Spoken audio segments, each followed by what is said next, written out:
person spending the rest of the career here Atletico Madrid Bobo Kunum. Now him say Julian Alvarez a player Emma Atletico Madrid clubs bebrena edinachi the lines of Barcelona mo and friends no team beat Arsenal and friends no a lot of clubs and HSC for boy ni signature na yase say no Arsenal team no woman any abrepa especially Mikel Arteta nay holding the 44th birthday no the ate anisa was wonya branch from Julian Alvarez who pre Emma last week kwapon be catch am say woni makoda no e wo England especially Manchester City bobo konom na so kofi ya se Barcelona for alpha plan B say Abrante dey any Antoine Griezmann ekọ na se obi ti say Julian Alvarez ekọ a ebe ya den enti wo mo person mo dey striker Emma wo mo Atletico team no the 50 million euros ekwa Julian Alvarez and unti wamo chase Ferran Torres a player wamo suize somo de no eka 50 million euros won ekwa Atletico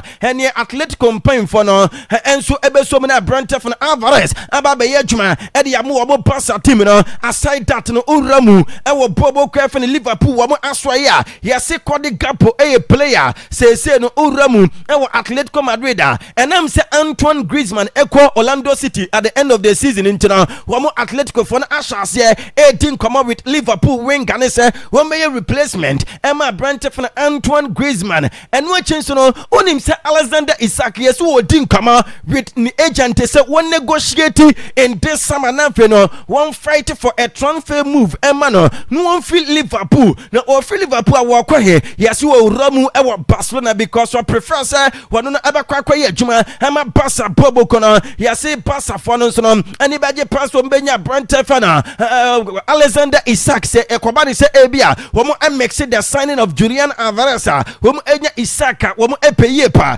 enti ama Brante no ene ne agent no so ani abre na mame fanto atiefu anim say owramu e wo Liverpool ho yes Isak ya wo person free club no say Akwaaba say dachi bia no yes Saki Anslot their current manager no mo e de adwuma no emma wo mo former midfielder Xabi Alonso former Leverkusen and Real Madrid coach na Alexander Isak no ebe one of the players Xabi Alonso epeso build team no around them who go Eketike eka from vet eka se ne anwumre mede to manim no Michael Olisa na no Bayern Munich for ebe ka se akoda no wo mpese wo ebe ton this summer no dia mate any Liverpool for edinachi wo no papa ne den any Xabi Alonso epeso de ne eka ne players wo peso build Liverpool team around them so mo de adwuma ne amana and Yon Diomende and so eka mo binti these are 7 players papa ne den any Xabi Alonso epeso no mo eye adwuma seriously e wo bobo kwano and so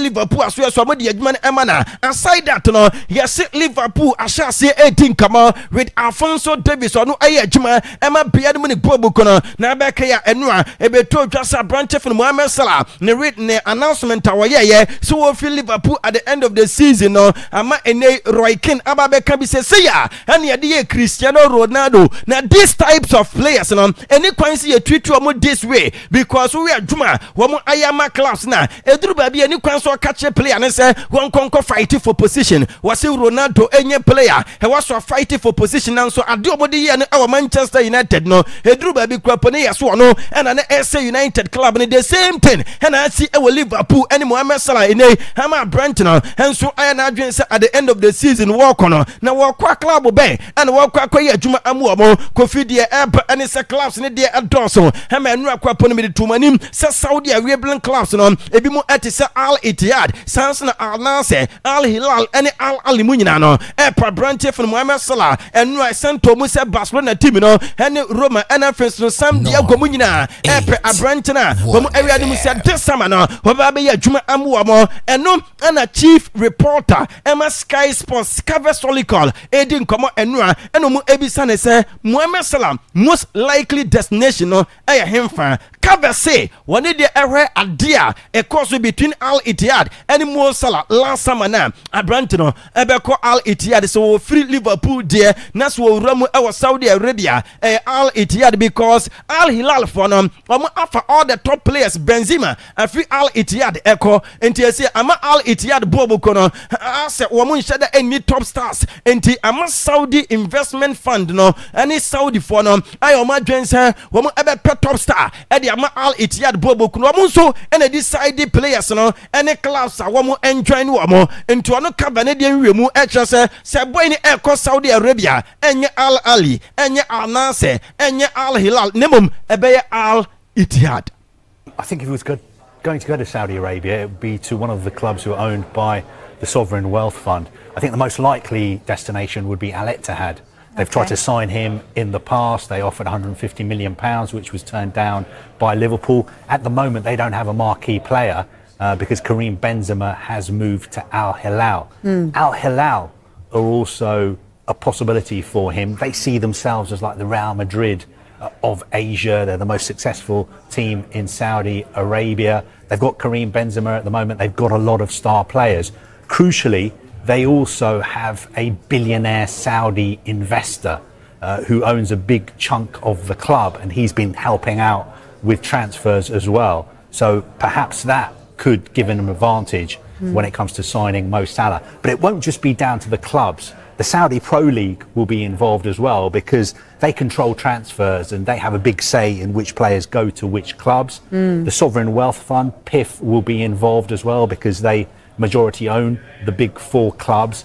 And also I think Mo Salah is such a big name player that the Saudi Ministry of Sport will be involved as well.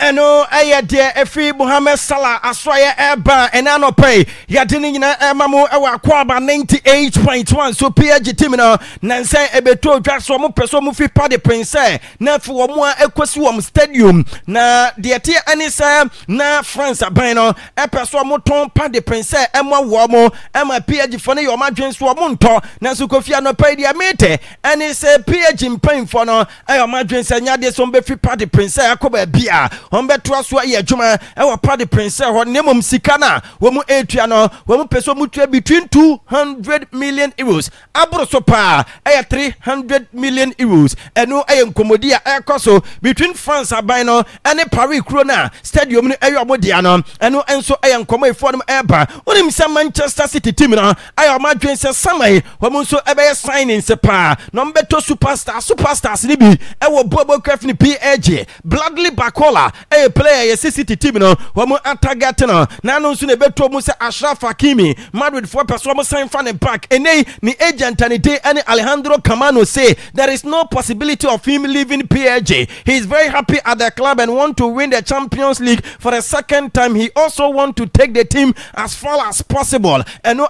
sama papa ni day any Camano onu agent Emma Ashraf Hakimi Moroccan captain what they told you say Brenton NJ e Bobo Craft for the PSG wa person sign the Champions League bio and wa person the club no ekọ animu enti enya de sa Brenton ekọ ba bia Aston Villa Roma any Fenerbahce mu nyina show interest e Borussia Dortmund attacking midfielder Julian Brandt mu ye nyina nim say at the end of the season Brenton a free agent a class bebre na edi de chia enei yes Aston Villa Roma any Fenerbahce mu enso adwane race no na unim say nano na Casemiro enso ebe ya announcement say at the end of the season we free Manchester United a different place am a man for a linking to a lot of clubs and I no pay yes Inter Miami Messi team no and LA Galaxy mo enso atwomutia wo mo adwane race no na dia mate any say Inter Milan fans no enya Brentford mo epenti clubs a wo mo edia Brentford din any Casemiro achi no wo mo edos ye pa ukọ Saudi Arabia so a ehon no some of the clubs enya na wo mo epe but Arsenal team no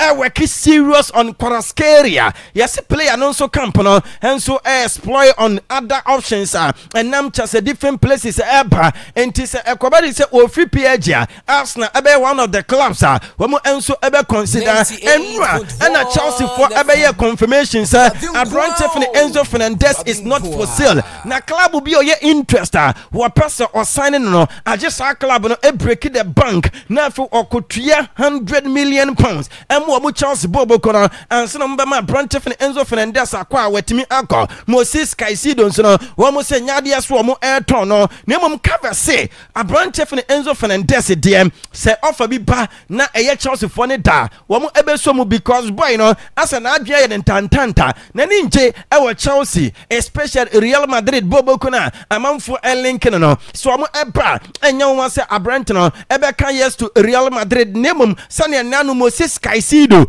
e ɛkɔ Uruguay wɔn campo kɔ ka sɛ wɔn no ɛpɛ so ayɛ legend ɛma Chelsea bobu kono Moses Caicedo deɛ ɛnya deɛ sɛ aberante no ɛkɔ baabia because aka ne contract no 7 years. We've got to talk about Moises Caicedo and Enzo Fernandez because they've both been linked with Real Madrid in recent weeks. What can you tell us on that? Well, look, Moises Caicedo is not going anywhere. He's been on international duty with Ecuador. He's been asked about this rumoured interest from Real Madrid. And he basically said, look, all I'm focused on is Chelsea and Ecuador. I've got a contract at Chelsea and I want to become a Chelsea legend. He's got, I think, 7 years left on his contract. So he is not going anywhere. The situation with Enzo Fernandez is a little bit more complicated because I think Chelsea will sign another midfielder this summer. Right. And I don't think he's regarded as being totally untouchable at Chelsea. And it would be interesting if a club like Real Madrid were to make an offer of more than £100 million. I think if they were to do that, then it is an offer that Chelsea would consider. Although their position is that the player is not for sale and he's a key player for them, I think his head has been turned just a little bit by the prospect of perhaps playing for Real Madrid. And I think him and his new representatives know that Real Madrid are looking to sign a midfielder this summer. Eno and summer a free Chelsea wamo anso aswa and Women's Champions League games ni bi ekoswa eno quarter-finals matches na Real Madrid and man wamo asapapa wamo tina fie ema Barcelona women's team no ekwo bomu eka ensia wamo eti emumbienu and a Manchester United women's team no enso etina fie ema Bayern Munich ema no ekwo twomo eka miensa wamo so Manchester United ema no eti emumbienu na Enra Rodrigo Hernandez Cascante edin kama was Spanish national team camp na wodi nkama no na ebesi ni personal life na face no ne club wo sia kan emu wo mo na ombisa ne say na Bernabeu etie no say Bernabeu de wo sia kan e wo doma incredible nemum very very intimidating place e match as away team na o say enya red card na omu edi ye na enka second leg of the Champions League round 16 stage game homo eboy itiade no enkombe come back and ombisa ne na onya Real Madrid obebo because last time I be told just Madrid for enya na nkomo pe nanso eduru ba bi na sa ade no akwakoye bibia wo ho and we say the fact say we see kan ama Atletico Madrid pen no enso enya ade a ebetimi stopping from so kwako see kan ama Real Madrid because ebe dem pass obeka no to the best club in the world there no Real Madrid bobo kunentina cha say wono Rodrigo Hernandez Cascante Real Madrid forever obeka kwesi kan amwamo. The fact that I played for Atletico Madrid does not stop me from playing for Real Madrid. You cannot say to the best club in the world and no sama Brante from Rodrigo wade toja and na omobi san say Ballon d'Or no oni Vinicius Junior and a corporate wi akire no ne waje amansem bebre na ba ama some of Madrid supporters ne krapo no ase womubu afu and afenso no wo krapo no ase womu mpesa obedwan ni womu eno ase amanfo bi na ekro madwensa no no oni anything against Vinicius Junior wo maximum respect ema Vinicius Junior no krepa ane say Ballon d'Or no senior last year ekoye no player bia ayebe nominate no who deserve say onso no ultimi agi esi wona onan so enti so no Brantefen Rodrigo no senk wentimi anje na Vinicius Junior agi ya enya de so obeka bibia na ebi mu na ahyeda ekeka ekansam efa sa Ballon d'Or no no ne de ewuni say enya de ebetimi aclate problem between oni Brantefen Vinicius Junior eno ayensaba Brantefen Rodrigo wano enso editujwa Real Madrid team no sa we club na ope Antonio Rudiger tumuda because Brante no leader our club ne center back wo enya de so mo eton boy no ebe stay asnya ye adwuma renew ne do no head amagwobo na de mate any Chelsea defender Josh Achampon so no class bebre na edinachi the lines of Real Madrid Borussia Dortmund Liverpool and Newcastle munyina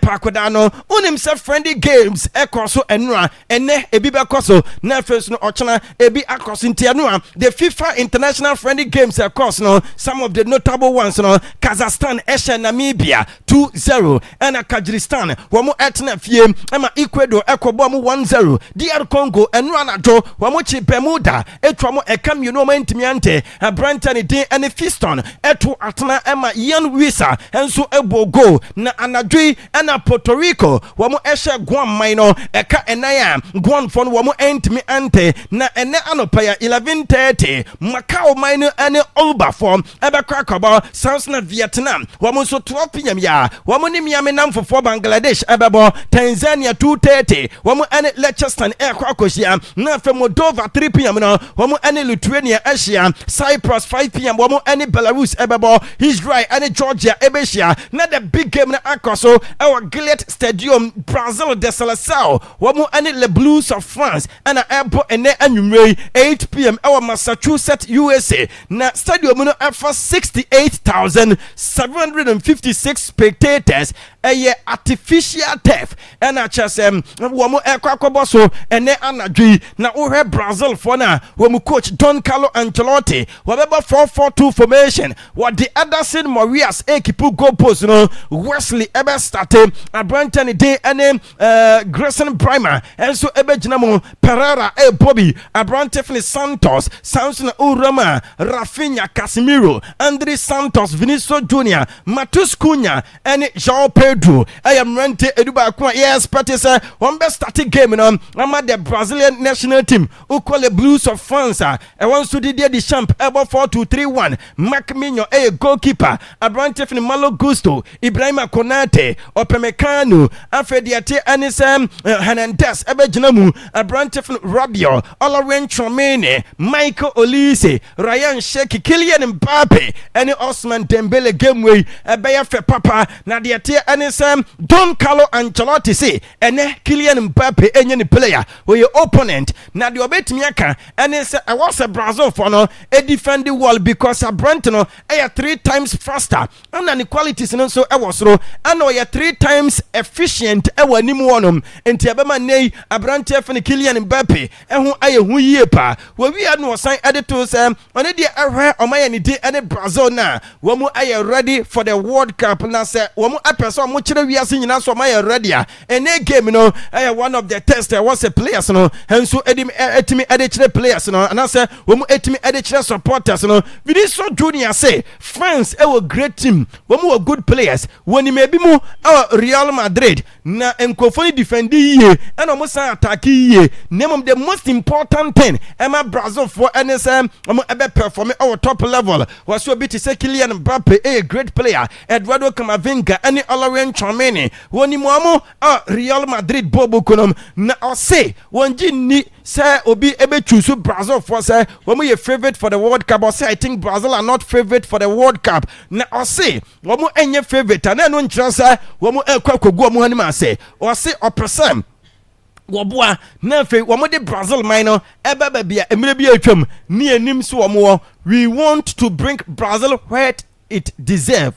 Do not talk about favorites eno ensama Abrantani de ene Vinicius Junior wade tutwa was no why are ready for the World Cup and the major targets and they say obebwa ama Brazil man I feel great our World Cup and I say no I are ready for the World Cup duonim and they say Vinicius Junior one no I are ready no na Rafinha and so I are ready obi tisa Casemiro Neymar munyina João Pedro and Estevao Endrick munyina next players woman so I are ready for the World Cup no say amam for kasa efa Neymar you muyini every squad ya and now mo dey kwakobo friendly match no see Neymar one of the biggest idol one also watch us in football career mu na see Neymar try all possible means simple no bet me about back to the Brazilian squad na fo ababa boama Neymar enso akosie amuwabo na we no and wasane to say Neymar ne dia no krepa any say coach ni decision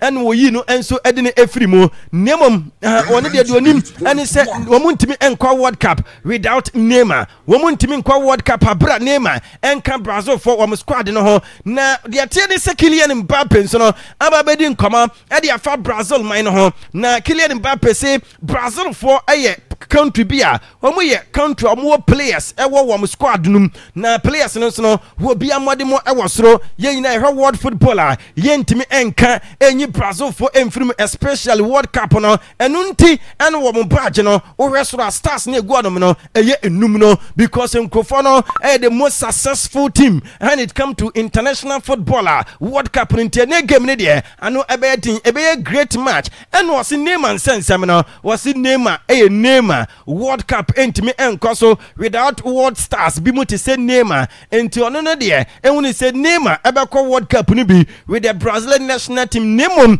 enya de say ono abrantif ni Kylian Mbappe and ebe catch Don Carlo Ancelotti say one for player A and say player B enko eno say my Kylian Mbappe edit to was say enye nokre da say ensema beto mountain say wono no ne nan na wonya injury ewo ho no Real Madrid team doctors no eko treat the wrong leg no was there be nokre bia edimu na eduru ba bia se ne noa ne e kan nsentwefo ne binom ho no ma wo mu penus ntino no ma tron sama be create confusion in sama be catch attention was nokre bia enimu se sad ne ekoso nemum kofi dia yete de se abrante na se na no ne bo nyo ha wa Madrid team doctors no esi faso etwiti no enu nti wakache Madrid in pain for especially president no for internal president say ono no epese personally doctor ono eye adwuma ema the Moroccan national team no papa ni den ene Christopher Bodok enso ebe treat no so opera na say ebia wonya problem bia wono mom ena opeso treat no because time no wo PhD no na sa doctor no so ewo ho no ma no na treat PhD players no enti Kylian Mbappe si Moroccan national team doctor no and efi na ekwe no wo person o treat no as a Real Madrid player ochana friendly games ni bi eba koso Austria and Ghana yebebo 5 p.m. Match bi emu be den and South Africa and Panama ebe hia Saudi Arabia and Egypt for ebebo Argentina kwa kwhia Mauritania Morocco and Ecuador Spain and Serbia Switzerland ebe twen Germany and Netherlands and Norway England and Uruguay na for Algeria and Guatemala akwakobo kofi yedisi na yedisi ni FIFA for same on the 26th on the 30th of May. Yeah, 30th of May. Obia countries ni nyina obia mfa ni 26 months squad emra. Sanity. And asene enra ye de ma tie for no. USA minor SA. O man bi te se Senegal. Kofi Tunisia. Ene Keved mo no. Se we supporter na person ko World Cup ni bia. E $15,000 and was deposit to. Wo mo account him say obesia baba. Basaba. $50,000 na. Okay. Kofi say sika for no munga say bro 1.5 billion. Za. Anti bona na otene nka no say na make say Ghana for the nyame ahira ye yeah that's it papa bona na otene nka sam no ni nsem wo de fi se no so shano se eno amana ni nsem ai say wo de amaye ene anope shano se WS bets ay betting company ai say aba shano se by Facebook was say ye the code no airto ana face so link ne da ho na fe WhatsApp group link no obetimi aba oboso na odwane nkwande a ye the code no toma obenya na wo so wetimi atwa na wo so wetimi adibi eno WS bets shano se betting company aba is Ghana for nyina aja to mentra ho yesterday bia no be this kind of ye wi a now ti ono esu nti bomodian na Facebook asisi Akwaaba Radio Brekum on Facebook na Akwaaba Radio Brekum ye the link na to bomodian se bobo so na Genesis yesere bia also code na de tuma also sabeti maka de na also timi etwa we say good morning Kofitawo bibia boko Kofi bibia boko okay yaba ene da ben ene yawada na edwada okuma ene de edwada okuma si tina ye menu mienu da nya se ketwa tina ifiada Kofi yaba de ma men kan ya tie for say express delivery services still kroma adwuma nti pick number no ade ne de mamu ye de ne say yema ne say wo store why busy e bia na wo hia ade agents unya obi ansoma no o fra omo a de ya do de send scan man say on tombre ana wa to awi a kire no o ba kwa jabra ba bia wo na me see 2 minutes no maduru njen o say see anomo nti obi am pick number individual bia wo be hi omo da bi nti keep it so that in times of need eduru na person kwa jabra o bia wo kwa jabra nti 055 927 52 79 And a second one is 055 055 370 52 26. In the question be a wo to episode be say wo de from na bi to am say wo pese wo yesi o metima ya abre. Okay. Kraso na nasua baby a wo bia brekum ne potem kutre hinna on be duro sesi nti pick number no na de from ne so ma on be kwa abre osisi 055 927 52 and 055 370 5226. Yes, keep a number. Express delivery service. TD Express no problem. Say no more ba. Say yo, any yenti or yenti. Go be yes chassis. Na uko Europe World Cup playoff matches and baso. Even though ya group stage in every and still there are some groups spaces added the hope for some countries to fill. Yeah. Until say Africa crown dear Congo after so oyi Cameroon or Nigeria final playoff no. Yes. And still I've been where preparations to say Ghana near there say they call Akwaaba your World Cup no. They will still have to wait. North Caledonia and as a New Caledonia any Jamaica ebebo and they will qualify no on the 31st of March. And sana dia Congo mpone nabo na yehu ba ko oba be ka ho for the World Cup. Enti teams ni bi enye nwie now in Europe there's still 4 slots for countries to occupy. Now this 4 slots in fact 16 national teams and they contested for in a single playoff phase. I started from semi-finals. Now one of the teams Kofi surprisingly Italy. In fact, the 4 times FIFA World Cup winners. We Brazil free war. Omo joined with England, Germany. Sorry. Omo na World Cup na 4 times. But here is where they find themselves. In the playoffs. Kofi omo finals of the World Cup no 6 times. 6. No magic 4. Wow. World Cup na you can was 18 times in here. Italy has been there. But the same World Cup for qualification and why don't forget the previous 2 World Cups, Russia 2018, right? And then Qatar 2022. Nina Italy and Timian qualify. And I extended teams already are 48. Still, Kofi Obre. Omo so far as at now, they will have to still play in the playoffs because during the qualification phase. Yenim there no way mine de yo Erling Haaland no in fact e wo Oslo omo she omo 3-0 omo sa be chi omo Italy e bo omo 4-1 enti Haaland no qualify for the first time in about 28 years no way ever World Cup but Italy Gattuso ne Nemrante here is where they find themselves now Italy ebo Kofi against Northern Ireland na in fact omebo Bergamo Atalanta baby ombo matches na unim say so omosha still they will have to face Wales and Bosnia and Herzegovina. Yeah, they obedin kunim. The good news is that a single leg into more advantage to play home. Omunya sha oma qualify. Omu overwhelming favorite because even FIFA World Ranking crowd omu twe Northern Ireland for no 156 places up. 56. Wow. Into in terms of national team size obia level. Now you see, Otenechile now squad pa Italy war. Akofita war. A hand no finding on myself. You understand? Say, hey, say adie here one here. Say assembly tour na too because I was looking at almost squad needing goalkeeper still. Gigi Donnarumma. Yeah. So you still have Donnarumma, Manchester City number 1. Or no, or the Omwaji Euros. In fact, club side they were here as your number 1 goalkeeper. Enye no kwa.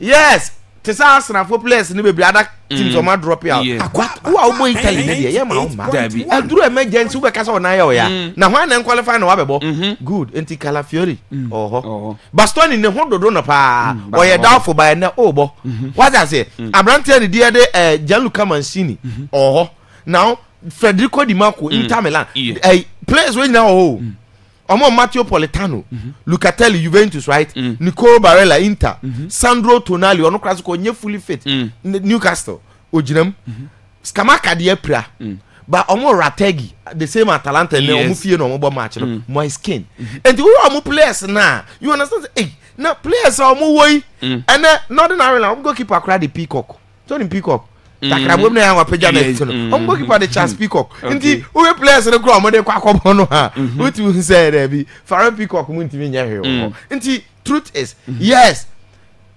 Italy for no and then they will feel the nerves particularly no pass amre air copy menu because so one that team be as oh akes omo also say omo be na you and onam ha no and so one qualified there nti samre ni the pressure be bomba me so omo pass game no Northern Ireland yeah yes omo do to baby unya shom so akọ final who go share that Wales and Bosnia South Kulashina kanom the thing say omo ho na mu da ho now Italy for no and then yes meaning say first thing first they will have to think about qualification but then so to me qualifier omo ko group B coffee group B Ghana na nya ho anke ya wie Canada Qatar na Switzerland me qualify say bom 2-0 afie ba na em time yes good and just imagine baby a omo kwa akoto so omo timi hye kukuro omo ko hia Canada no ko ye host country no kra no onya de dabi omo ko hia Qatar Afonso Davis kwa say Canada wapura nti arekra world cup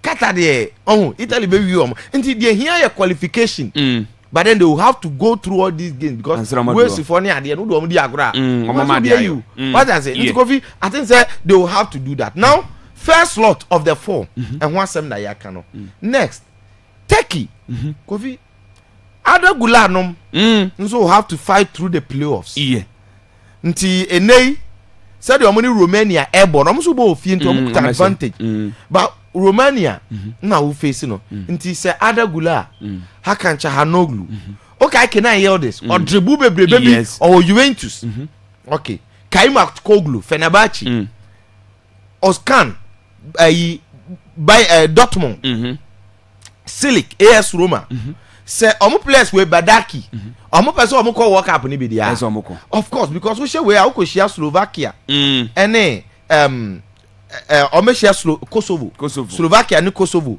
emu ba ko nti so omo so person omo kwa ho no now another slot of the matches no I think say with this no for the finals there I'm trusting Turkey say on be share ofie and get to the finals no so asem foforo now another game Kofi yemfa Poland there no ma who Robert Lewandowski mo omo ye training and for Lewandowski minim say Poland mine dey be obi ahwe Lewandowski status ni ade am say Poland Lewandowski nya team bi mu toya on say Haaland situation ni bia but then enei omo so on the verge so omo so be pray for qualification because yes Lewandowski akọ World Cups ni bi but they be no be making impact just as Europe because they be an players na ka ho no and now he's 37 for the last World Cup nso ni and the Poland for no first omo na Albania and the Poland team sha Albania they are hoping between Ukraine and Sweden ba ko no mo be hia Kofi and Lewandowski on ba World Cup Ukraine and Sweden Ukraine for the first point unim say Hosulu ni your second goalkeeper yes and Anatoly Trubin Benfica goalkeeper no on nether let's be honest Trubin for Benfica consistently on nether Luni Real Madrid or bench one of your first keeper okay mama Luni at na bench na good because one time your match practice and the Trubin that so sign your first keeper or but omo very good goalkeepers mienu what I say and the Ukraine team no kra no enye better now let's talk about Sweden Kofi no be nim that see be find Sweden e wa ha because when we saw Sweden say the attacking line no any mu tre no okuta Alexander Isak Anthony Elanga and Victor Gyökeres into omo be start qualifies do front trainer now you must show unfortunately. It's like then a man's one affected his form. Unfortunately, injury by and they qualifies no more, but majority of the time it's like you be born 45 minutes crowd and ko ye no san free. And the abe Elanga any your crest adwuma. Now a year say your crest form na start here ba Elanga so match practice and everything. But you look at this squad. Oh muko fesi unim say Shiganko for Ukraine. Girona player no. And enyo no nko Mikalenko Everton or Ukraine. Iya Zabanyu, yes, onye be more PSG, but onye bad center back or Ukraine. Yaremchuk, Ukraine. Wow. Yomulok, Ukraine. Nti so we omo players ni bia ye ni mo Europe. In fact, as a straight in front here careful about the team they are facing. Because yes, you can have Sevensen, ubetima nya last and nom any other, but this Ukrainian side I will send kwa body etiano no. Kofi, they will have to be very very careful. Nyasa match we enyefo kra efo na the only difference they say Ukraine for no to kwesi ho nti omo matches no ho ombo Spain nti no na man ne Valencia obi a game said your best. Interestingly matches ni nyina here 7:45 7:45 yes. Let's talk about another interesting game. Kofi, Denmark and North Macedonia bebo na omonso de no in fact the obeshe be kwa share Czech Republic Ghana nam for any Ireland the obeshe now you see Denmark are here and surprisingly yen crofo nwanwa because Denmark a national team ba ko wo woni mo abakosem ewo World Cup ase ne big tournament unim say obu the team they be obu ta squad na ye den na de Denmark struggle because in the last round of matches na nka mo qualify for the World Cup no na ye winner takes all. The Obesha qualify. On Scotland, Kofi, the famous Scott McTominay bicycle kick, you know. And they, I'm sure I'm 4-2. And no, I'm Denmark and no more player because Scotland were qualified at that. Almost that anything, no. Until now, a bit of chapters, you know, and see Denmark can home. Until Denmark will have to play against North Macedonia. Yes, North Macedonia there. No, I want to Grand Pandef. Omo the family when you they say North Macedonia no be any ha obet my mercy sem nti I think say Denmark e be share no but then Denmark we omo nwie ye ya sense abo ya wie no na ye nwie ye they will be playing against either Ireland and Czechia meaning say Czech Republic on Ireland will match. Now you see the most interesting story of the qualifiers, you know, still Ireland for na etro. Because for a team that had, it was just like the Bodo story. Seemingly impossible for people to even believe, say, Ireland for no bedruha. But they had a certain player, a friend of Troy Parrott, Kofi. They played against Portugal. At this same Troy Parrott, she had 2 goals against Portugal. For a player on no crab by English Premier League, you went to Mamma or Koya, will be an Trapal. We got Ireland and one account. Oh, we shall Portugal today. Where Portugal players will Benchy Crano. Show me 2-0. I feel still. Yes, it is some question hungry for no. I will Budapest such iconic ground. And Sana or must stand a chance of qualifying. Hungry for no share first goal. In fact, Troy Parrott at 2-2. 90 pluses. Troy Parrott will hat-trick. The first time ever in the history of Ireland, one player away, Akwaaba hat-trick in so many years. And then Troy Parrott story no. Guso chura omone check ya ebo. Omone check. Vladimir Sufa Western Onino and Alex Crab at on crowd say wa emre. But even Sushek and Kabet Mamboni did say check. Yes, Ireland Czechia. Troy Parrott won this and they say just as the Bodo story. On met me a shocky check. Inti the qualifiers in any playoffs, no. Obia one an interesting story to talk about. Unze enyen driven Africa for us to talk about DR Congo. But if you bring the DR Congo story starting from time and uncle almost qualify away, but the turning point was against Senegal. Omwebo fie. Oma yomo stadium mono. Iconic ground stadium I am map because on form nan wedne ona ne wanya bisaka back Chancellor Mbemba we chire Bakambu Ababi boys ni bi dey say ansa na attack odi atikori sanom akoka animu fo bebre ata musuaku no mo ho a onyi ni so be Senegal ovie kofi o mo she 2-0 o mo yansa Senegal beteteka ama Senegal for qualify ahead of them. Yeah. Dey before to nkonya. Mama ni hunu any playoffs no. Nti looking at the playoffs no, obi owo game bobi a interesting story. I say leading into the World Cup and it makes it all exciting. But then enyandru omoso they wait for 31st match. South Africa there no wo we share bia no in the final state no oko. Oko share New Caledonia and then Jamaica. Omo de omo bo a de besi bia no de obeba no na DR Congo face. I think the DR Congo be share whoever comes. New Caledonia minimum minimum nti ye den ya DR Congo ebeko na Africa nya sen 6. That would be great. Kofi says, you better go to him. Okay. This Africa, Yamuru says, Nana. Hey, Debbie, Yamuru be taking another 5. Near quite 10. 9, near quite catty for a boy. Near quite 10. Yeah. 10. I'm part. To the end, another 5. Yeah. Say, Yabum. Did I work up 48? And why do? Okay. Kofi, a woman's work up qualifies, Ebas. But in there, man, young one that say, Nkofo betcha work up qualifies number. No, on TV, so I'm a friendly match because France and Brazil, 8 p.m. Now, you see, match we know a international football classic. Just think about it. Games like this, it won't finally see my number so between Spain and Argentina. But game we can wait finally see my game we a typical World Cup final match. Game we a typical World Cup competitive game. But it's happening in a friendly match. And there's so much to talk about in this very game. Carlo Ancelotti will be facing France, which is Didier Deschamps. That is a very interesting headline. Again, 2 teams in the Mienu. And I remember share the quarterfinal fixture no boy in 2006 because I gave I had to relive it. Okay. Me baby, na me sha. But me kuta memories, So I needed to just revisit myself. The man me kuta memories, say the first World Cup na Ghana Bobi The preparation toward the World Cup na DNT. Ye ko share Brazil ade omo de ye na ama World Cup na anyem de. Enti na me pese obi Brazil. Oh, okay. Na me share dem who teams never, but I heard of Henry ni Zidane and them nim say 2 players here yes so omo am pass nim say Zidane na assist Henry. For that goal, Henry share at the blind side of Brazil defenders. The game had its memories. Of course, we talk of Kaká, Ronaldinho, talk of Ronaldo for Brazil, Cafu, Roberto Carlos. In fact, a lot of the players that we can mention, right? France, Makelele, France game called Ribéry Bobby, as very young player. Zidane, and the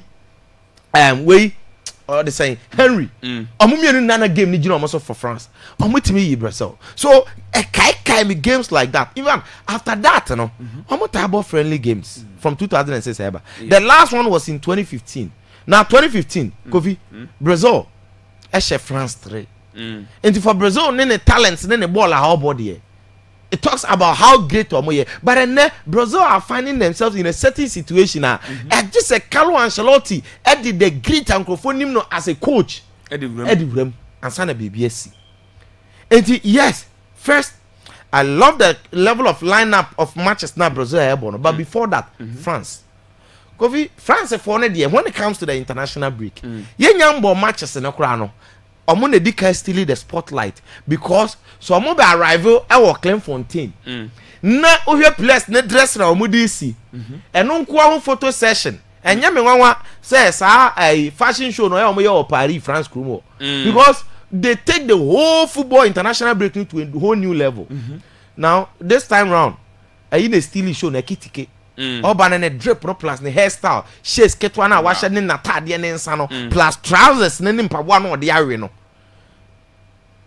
ayi so na kire ye ocean chene bi no ai aginamoa olise ne so no hu pa a obasa no enti amafo ya na me kohwe comments no obi se mo ye lucky say ju school na apira wapira nke na ji obi ansa Mbappe so say o miemba o na no odin all the other players and then omudi can still show no before the matches. Now France for no we put that aside and then we look at their squad. Kofi enra na me say e be kan we hu asem me hu omo na omo kan asem we say on France attack no first team da ho na second team da ho a France for no betuma bo Kylian Mbappe no mana un say the mele we fit or start for France Until Dembele bebo with Mbappe. No matter let's say Doué. Okay. So France bought Desire Doué. Mbappe no man Dembele front area. Ye dangerous. The same team no bet you money na film. No about Hugo Ekitike number 9. No about Michael Olise 11. No about Ryan Sheki. Column 1 in Marcos Thuram on my Miamakura Magnus Akluch. Our form for Monaco on my. And there is something that we are talking about recently. Fabian Court. Read what me the goals in the mouth. France a phone crown coffee had here this season as at now. Attacking now France for this call up no. Mbappe had 38 goals, 6 assists. Ojinem. Michael Olise 16 goals, 27 assists. Ojinem. Hugo Ekitike 16 goals, 6 assists. Ojinem. Dembele 12 goals, 8 assists. And quite 20 goals contribution. Ryan Sheki. Boy na ye ntwa no head ada ho no sere asna say we pira say ye ntwa no. Ono so 9 goals, 10 assists, 19 goals contribution. Marcus Thuram in all competitions this season. 12 goals, 5 assists, 17. Desire Doué 10 goals, 7 assists, 17. Magnus Akluch 7 goals, 8 assists, 15. Kolo Muani Kurana 5 goals, 4 assists. And the on front line no call up no me this season you know. This very international. 125 goals na players na share 81 assists. And the France for any more no. I say assorted rice no bibia wom. Ano dre. And you look at our front trainer and looking at these numbers, then it means Abrante and the Mbappe, you fancy you're fit no be born there. Olise boa. Mbappe now 28 goals, Olise am 27 assists. Mbappe am 38 goals, Olise 27 assists. No more boy be a Dembele Ballon d'Or winner. France for team no a picky aboroso. Okay. A lot of players need be every film, but when you look at even attacking Ponyo, we've not gone to the middle. I said this is Obian in such a many form. And the last international break, he played very well. Whether on a Kamavinga, whether on a Rabiot, whether on a Zaire Emery, play beyond middle Biano. I think Omutim is solid. And they defense Kunde Pra, but there's Chelsea's Malo Gusto, right? Saliba, Arsenal Force were Pra. Maybe one crowd doubt it, but still, we defense a lot of options to choose from. Konate what I say? A lot of the players on the other side, Theo Hernandez, goalkeepers, Mike Mayo, now Chavalet. Now Brazil, I'm not able. Now I'm so much concerned about this Brazilian team because Brazil, your mind, you need as a country. World Cup, in fact, I'm just saying 5, the most successful country on earth. And then minimum says we are say we and Yami say as I see buy no national team be pan no obe ball said obi be Brazil. So ye who as word number 1 when it comes to national team football. And this Brazil kwa him not as in so qualify World Cup, but I'm team to the level no e drew baby players near their problem about. E ya na concern to look at kwan be no be fast be get back to their level. And Mbappe respects that. First he did say yeah bobo list no and what you say France your favorites to win this game but unknown team in Canada obi omo stars in year 5 World Cup year 5 no France 2 so on the favorite omo no still Brazil for the favorite because of Abraba omabo to now he did mention of Neymar any different conversation says a name about World Cup nibi but when you look at this Brazil obi ehwe on be fa so on be get it back to that level for them to gain their respect nkofo eso omodema omo no and it started by bringing in Carlo Ancelotti. It came as a shock. In fact, many did not believe it. Brazil for started some breaking story no na Spain for ni denies and no correct. Yes. Eventually Ancelotti called Brazil. Now Ancelotti call you know Brazil for no try some be get it back. And yes we renew all matches. But it is about because I'm not about Senegal or share, but about Tunisia or about draw. Okay, but it's about Kwame and Ancelotti because there's so much at stake. Onunsu need as a coach, you know. To me, Ancelotti is a national team coach currently. At the sense of a coaching club. And in now that our core national team, no, Obi has a club time. What champions in Kwan 4. So he's more of a tournament coach than a league. Yes. Say the who Ancelotti no. Okay. And this time around the Brazil echo the Mundial. World Cup no. Team Ben or Shashako. Into the preparation no any year.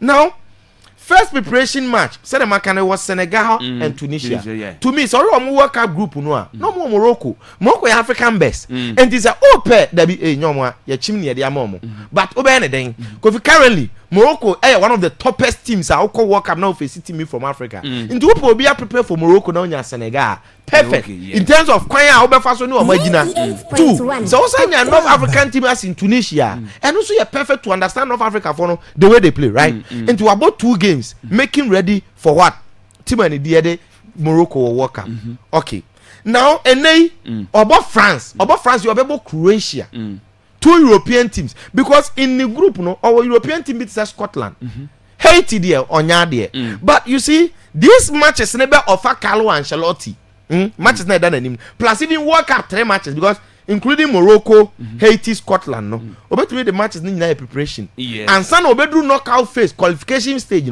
now Brazil enye team a ope because squad no ho but they look scrambled.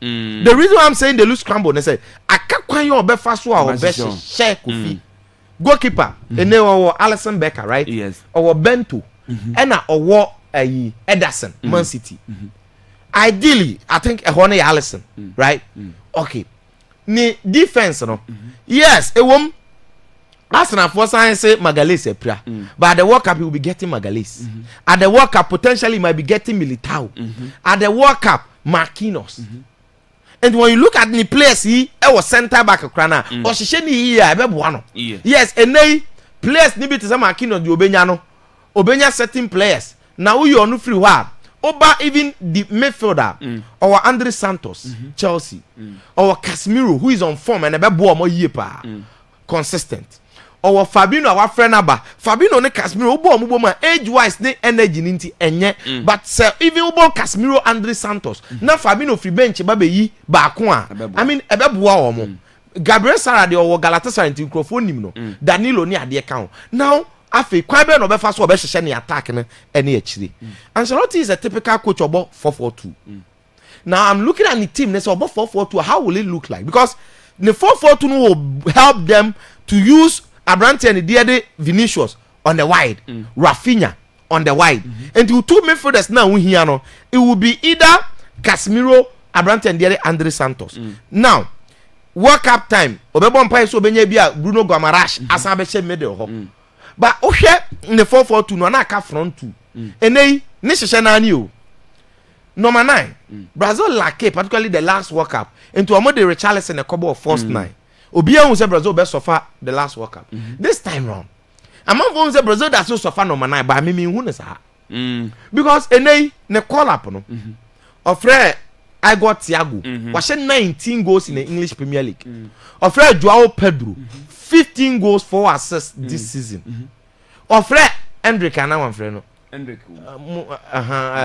Cunha there be one friend Hendrick ofre oh no gina no good ofre Hendrick ofre Cunha okay now to me so pair between I got Thiago and Joao Pedro there so obo 9 I would say Joao Pedro na I got Thiago free bench because I got Thiago no nche den nya national first call up ni okay and he unsettle here but unyo obi say Joao Pedro no we Chelsea ne club worker or more of a cup players and 15 goals as a 14 goal 5 assists HSA or sent me boy in assistant unlike I got Thiago and he one obe boy in defending pressing any bibia but edru ba bi na bia wo hia finisher wo nya one chance obo shot ebesha then you bring in I got Thiago now Hendrick so namfa so looking at the squad no benya ba Akwaaba now who plays as the 10 behind the striker because Casemiro Andre Santos unyanya creator obo Abrante and the Rafinha won wins now bo Vinicius won wins still unyanya creator and he still you can bring in obi to say ebia Matheus Cunha to play the number 10 what I say yeah as a creator and now say you can bring Rafinha there play Marcus Cunha on the other side okay say the beya Rafinha bet me abo as a 10 now what me try to make sure so the tenacity be made obeyiro enti now a kwan be na Ancelotti e be fa so ahyehe and then we are going to enjoy classic game but beyond that we will look to see say what happen now here me sure say national team be the heavy coach okay, Omo Maje World Cup no.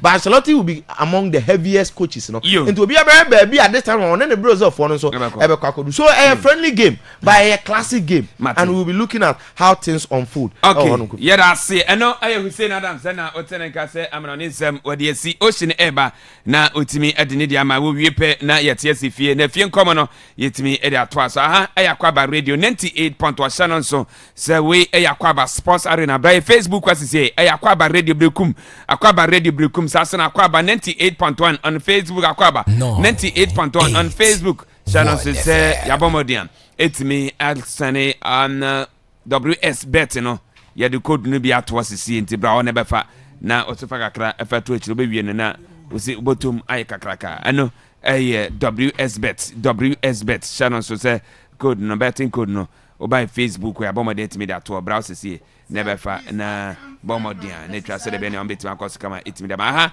Akwaaba radio 98 Sports Arena and up here the Ocean, good morning. Good morning. Open Kesia Kofi Tago. Biaboko dear. Bibiaboko Fino Alafini. You. Just that I can't find my exercise book, say. You right. Oh, now we have a track a crack. Yanko. I don't pay me what you go say here. Yanko. I will never more. Oh, Yamama with it. Why? And Vance, I'll pay your mic, you know. Okay.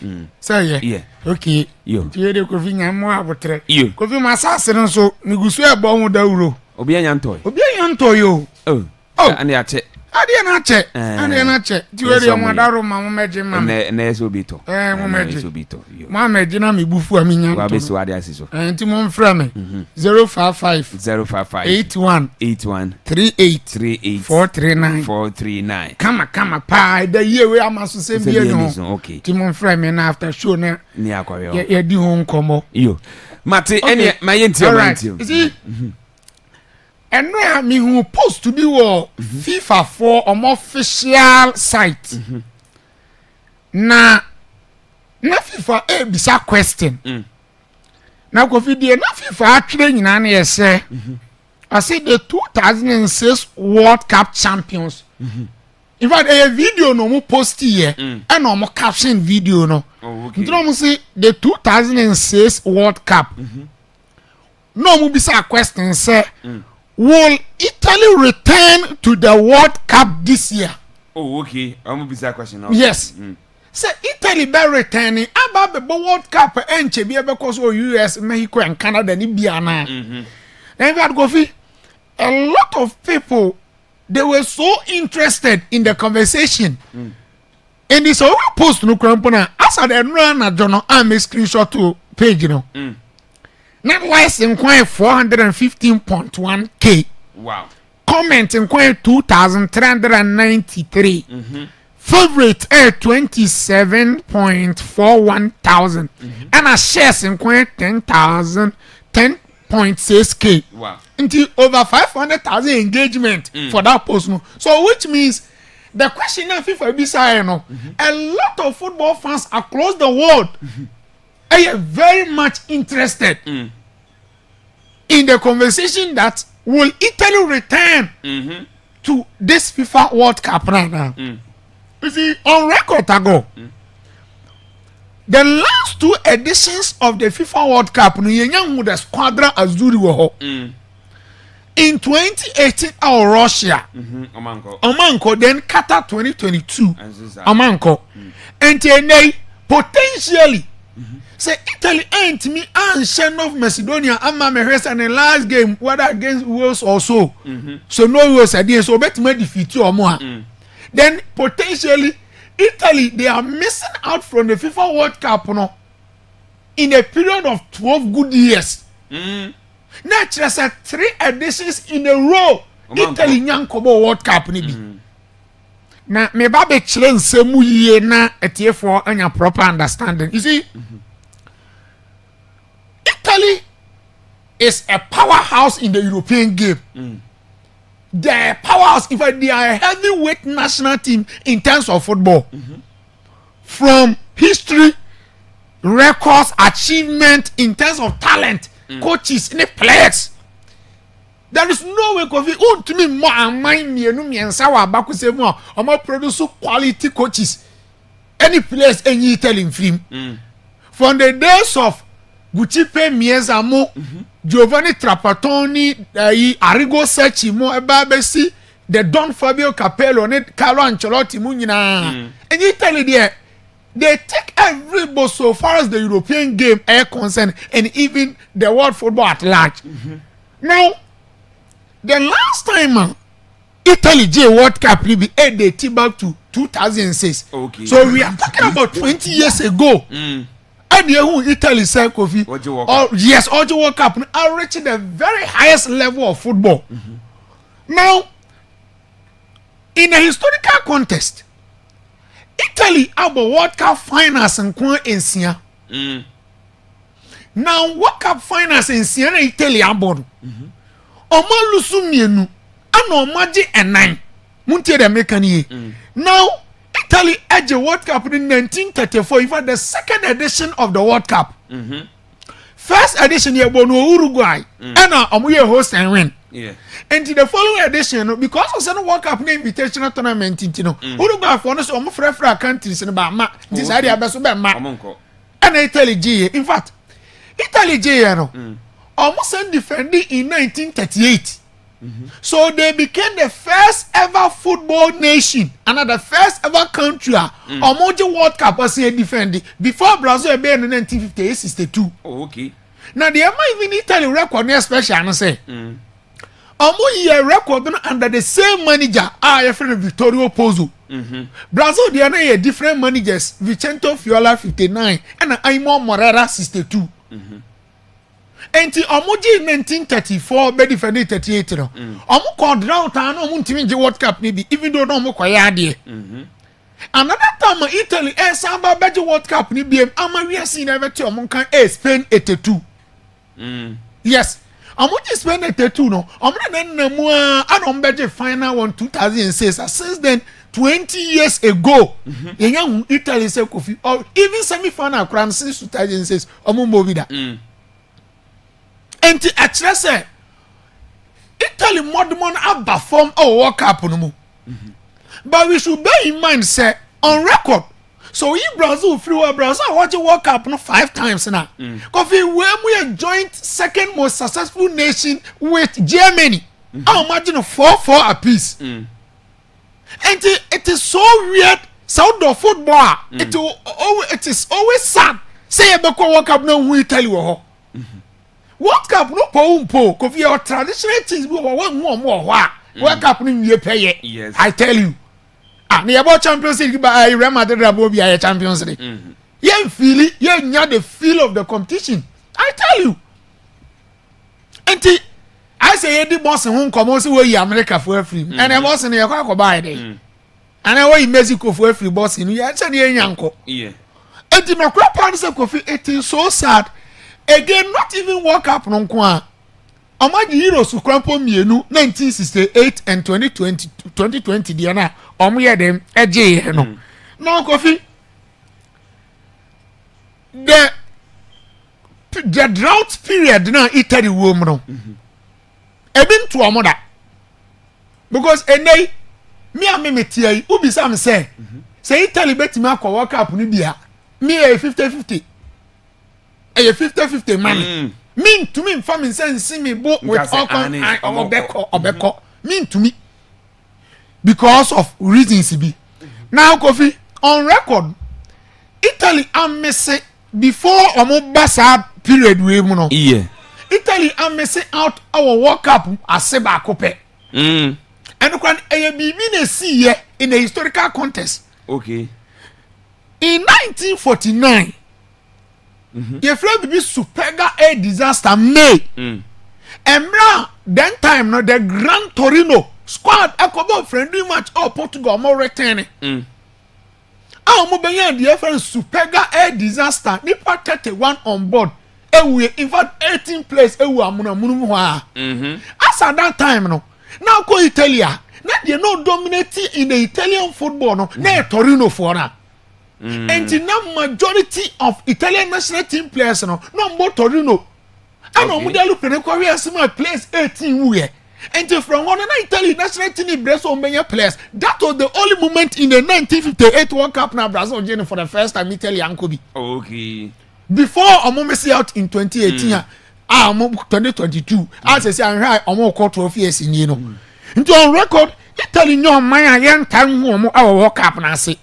Now go for more problem in a holistic problem. Yes, I'm born about form. Italy league national perform again. To me some produce top class players in and how many? Yes, because so the Italy 2006 World Cup winning team not to I tell you. Not the period of revenge anymore.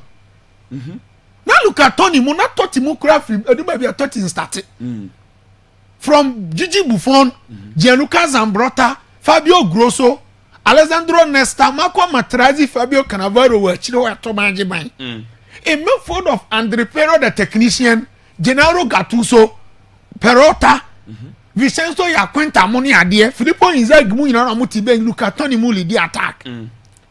But then Italy squad in Pacho and for we do my friend Spinazzola, Di Lorenzo, Buongiorno, Mancini. I'm afraid. In midfield, maybe the exception is Sandro Tonali and Nicolo Barrera. But then Nicolo Barrera on pony form. In attack, one need a Moise Ken and Matteo Retegui. There be way and fan Piaka. And in terms of quality, ni Bibiano, Italy, or night the Abba for me, no, and affect of national team is serious. I may Kofi or more Kodi in Sansema. Yes, one back work up and again, I'm only going to say, can lack of investment. There's a Italy player who didn't cast the 50 crack or better. Now, Cassandra to Newcastle bet Markofa AC Milan for Starman. Newcastle now bet at least United Real Madrid play open and least United bet Marcotoro. No, to me, the lack of investment, there's any money in an affect Italy national team in the Omohad. So, Gofi. And not the 7:45. Oh, Italy one against Northern Ireland World Cup qualification. Oh, UEFA side semi-final. You bomb pie tau mochi.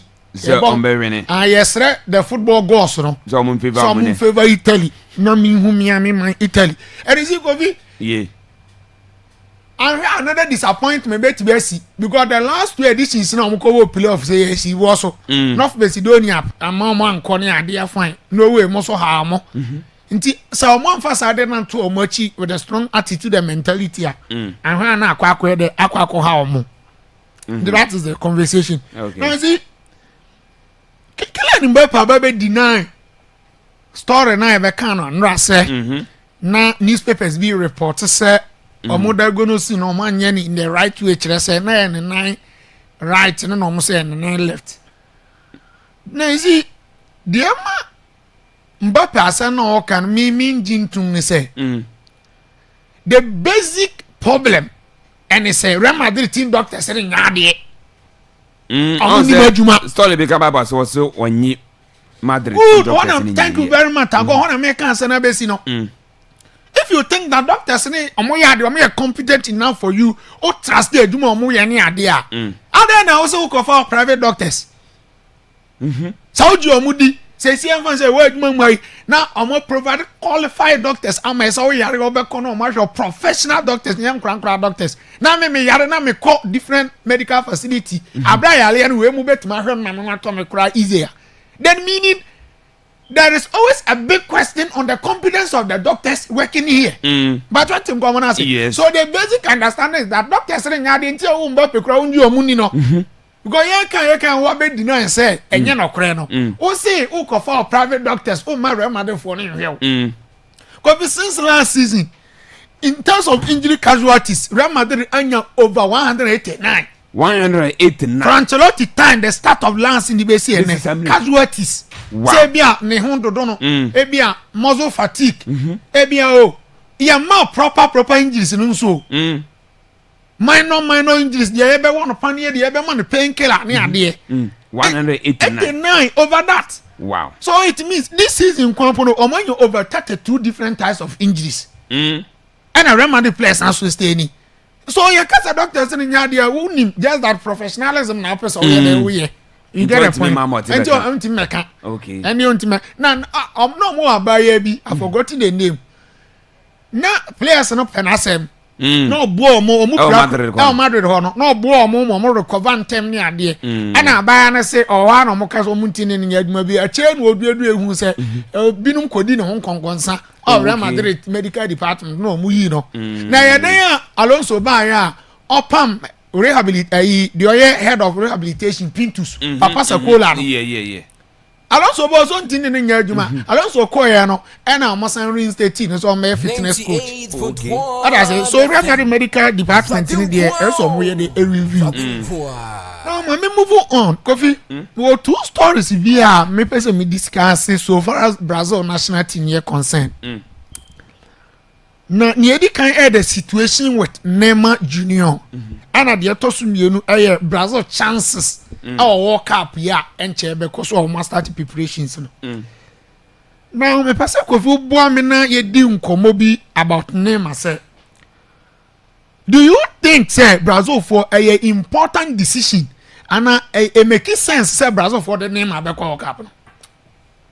Ubenya nke mfa nko. So when you faith the any kwanza kwese obi a chance wo. But Microphone so ni abro champion that course no say yemfa Neymar nko. Even former players baby legends be na no Romario say Neymar have faith et say player bi wambo player akrodin I say Neymar have fitness et say player bi mu a na for ni Brazil team na why or refer to Neymar na number say yes na Enrico Enrico so no ni mfie ni isro bi asanti Neymar have faith there Neymar have faith yes in Richardson and okay betima ba na samu there and okay betima ba you see say aka only 4 slots na 26 na 26 man squad na ye full okay no ente be FIFA catch on some submit by 30th May now yes now be ade na dia ba so meaning say it is getting so closer to the final announcement of the squad as a wudi mama not just a won kan ho but Kofi any player the most talk about week in week out day in day out omudi no come say yemfa no World Cup na ye njan Neymar but the bigger question is say mo mutie mi o me kan baby ada say Neymar ni bobo Neymar is exceptional talent but the bigger question is na tango kan ye availability and the fitness condition player no or the needed fitness is he in the right condition, the right frame of fitness. How do you go bet ma ko bo ama? Mimi suro kra ne say wudi agro we ye train obe pra na tournament ne kra no. Brazil ko do fan akra obe miss the entire tournament. Enti de ye me hu apa na say. Minim amu shisha sa de na chi yemfa ne man ko yan work out without Neymar de na Brazil ko work out Neymar ni one. We understand say Neymar a legend. The all-time leading scorer, scoring 79 goals for the national team. Obiani Maduma Wabe. And Obiani said Brazil attack some time ago. No problem, Abaho. But after the retirement of Ronaldo, Adrado ni Adiano. Go look at Fred. Fred Munina Bobby the Luis Fabiano, Brazil Swabro. Luis Fabiano, Fred Munina Begin Hoda. Joe, Aquabino, I have a team to Fuebi. Amunina Begin Hawk Munina Begin Hoda. And to name and buy no other solve a problem no. But in football, Kofi your name and you place a player the solve problem. 1 air system, 2 air personnel. In terms of pedigree and skill set there, Brazil attack is to me for beyond to Neymar if he is fit. But no granny said, who attack, who team now Kofi, who abundance of quality in your attack, who Rafinha, who Vinicius, who Estevao, who Joao Pedro. Oh, I got Thiago. Amoni idea. I don't see the need such a player have fitness for so they never call World Cup. And Ancelotti is so emphatic to say on your faith, the fitness level in your 100%. So bet my be part of the last 4 squader. Ebe adi up to the squad. They're already mentioning names now. I was a name and the fitness condition 100%. Yes, and then I will be quiet day. Wako. So I think they go with me there, in my own opinion, Brazil for penny or fan and the time of the national team over. In years only born but on the fitness on any. The second point I want to discuss Carlo Ancelotti in common where he say or share Brazil chances are some better World Cup now since be where any at the same or more. On the basis of recent performances there, you agree with this man 100%. Said the last time you had a major competition who's a Brazil, even since 2019 or more Akwaaba Americano, you had a who Brazil game. 98. World Cup here now on Croatia in a year or more. Omo bread. And yeah, even on one crowd host 2 years no. Germany Kwashomo. Yeah. And the last time Brazil won the World Cup 2002 Korea Japan. We are talking about 24 years in here. Brazil NJ World Cup even fan Akromo bida. And check the teams no we Brazil, Belgium, Mo, Croatia, money and the Brazil. And then no man say Brazil side nations will bet maybe you know winning. But then they based on recent performance in Intino, money are different. And they say about the World Cup now in terms of teams on my favorite Brazil the Chida, I'm pounding the bay out drain. And they France didn't wear any Muslim Brazil, Spain didn't wear any Muslim Brazil, Argentina national didn't wear any Muslim Brazil. Even at some point, England can't wear any Muka in Brazil. You get the point? And that is the understanding of my statement. Nobody see. So far, Coach Carlo Ancelotti, he knows how to play the underdog's cards so well. Sir, you play the underdog cards. Sir, obey a nini in free the so. Yes. Na Emma pressure be a man so. Na nini be kwa kodi nkrofo fresh so. We mu na your favorite. Who say the favorite target wa. Na ma pressure na ye dodo. Yes. Obia hell. Obia hell. That is why as I should walk up on record. Omo mbeji bia no. Ya ni defending ye omo day. And from 1998 France G no. France go for group stages so am qualify Korea Japan 2002 so after 1999 Zidane head at the fate. Brazil G 2002. 2006 ekosi senya France ni year no. Yeah. Italy G 2010. Italy G 2006 no. From 2006 almost semi final Akwaaba. Spain be G 2010. Ekowie ne say. Germany G 2014 Costa Rica and Japan mu ina nse no. Sana community. With the session of France in the G2018, almost that's what you know, Mananso. And sometimes I had the defending tag when I had the mouth. So, Ufa Coach Ancelotti, he is finding a way to shift pressure.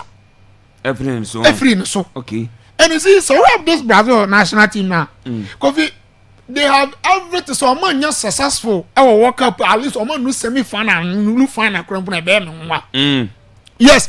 Omo bibia. Somebody could bibia betting the other walk up here they are going but don't not in young coso. Omo bibia national team bia will be say can ya bo France because of players baby bomb more ya DNT ya bo Spain ya bo Argentina ya bo way.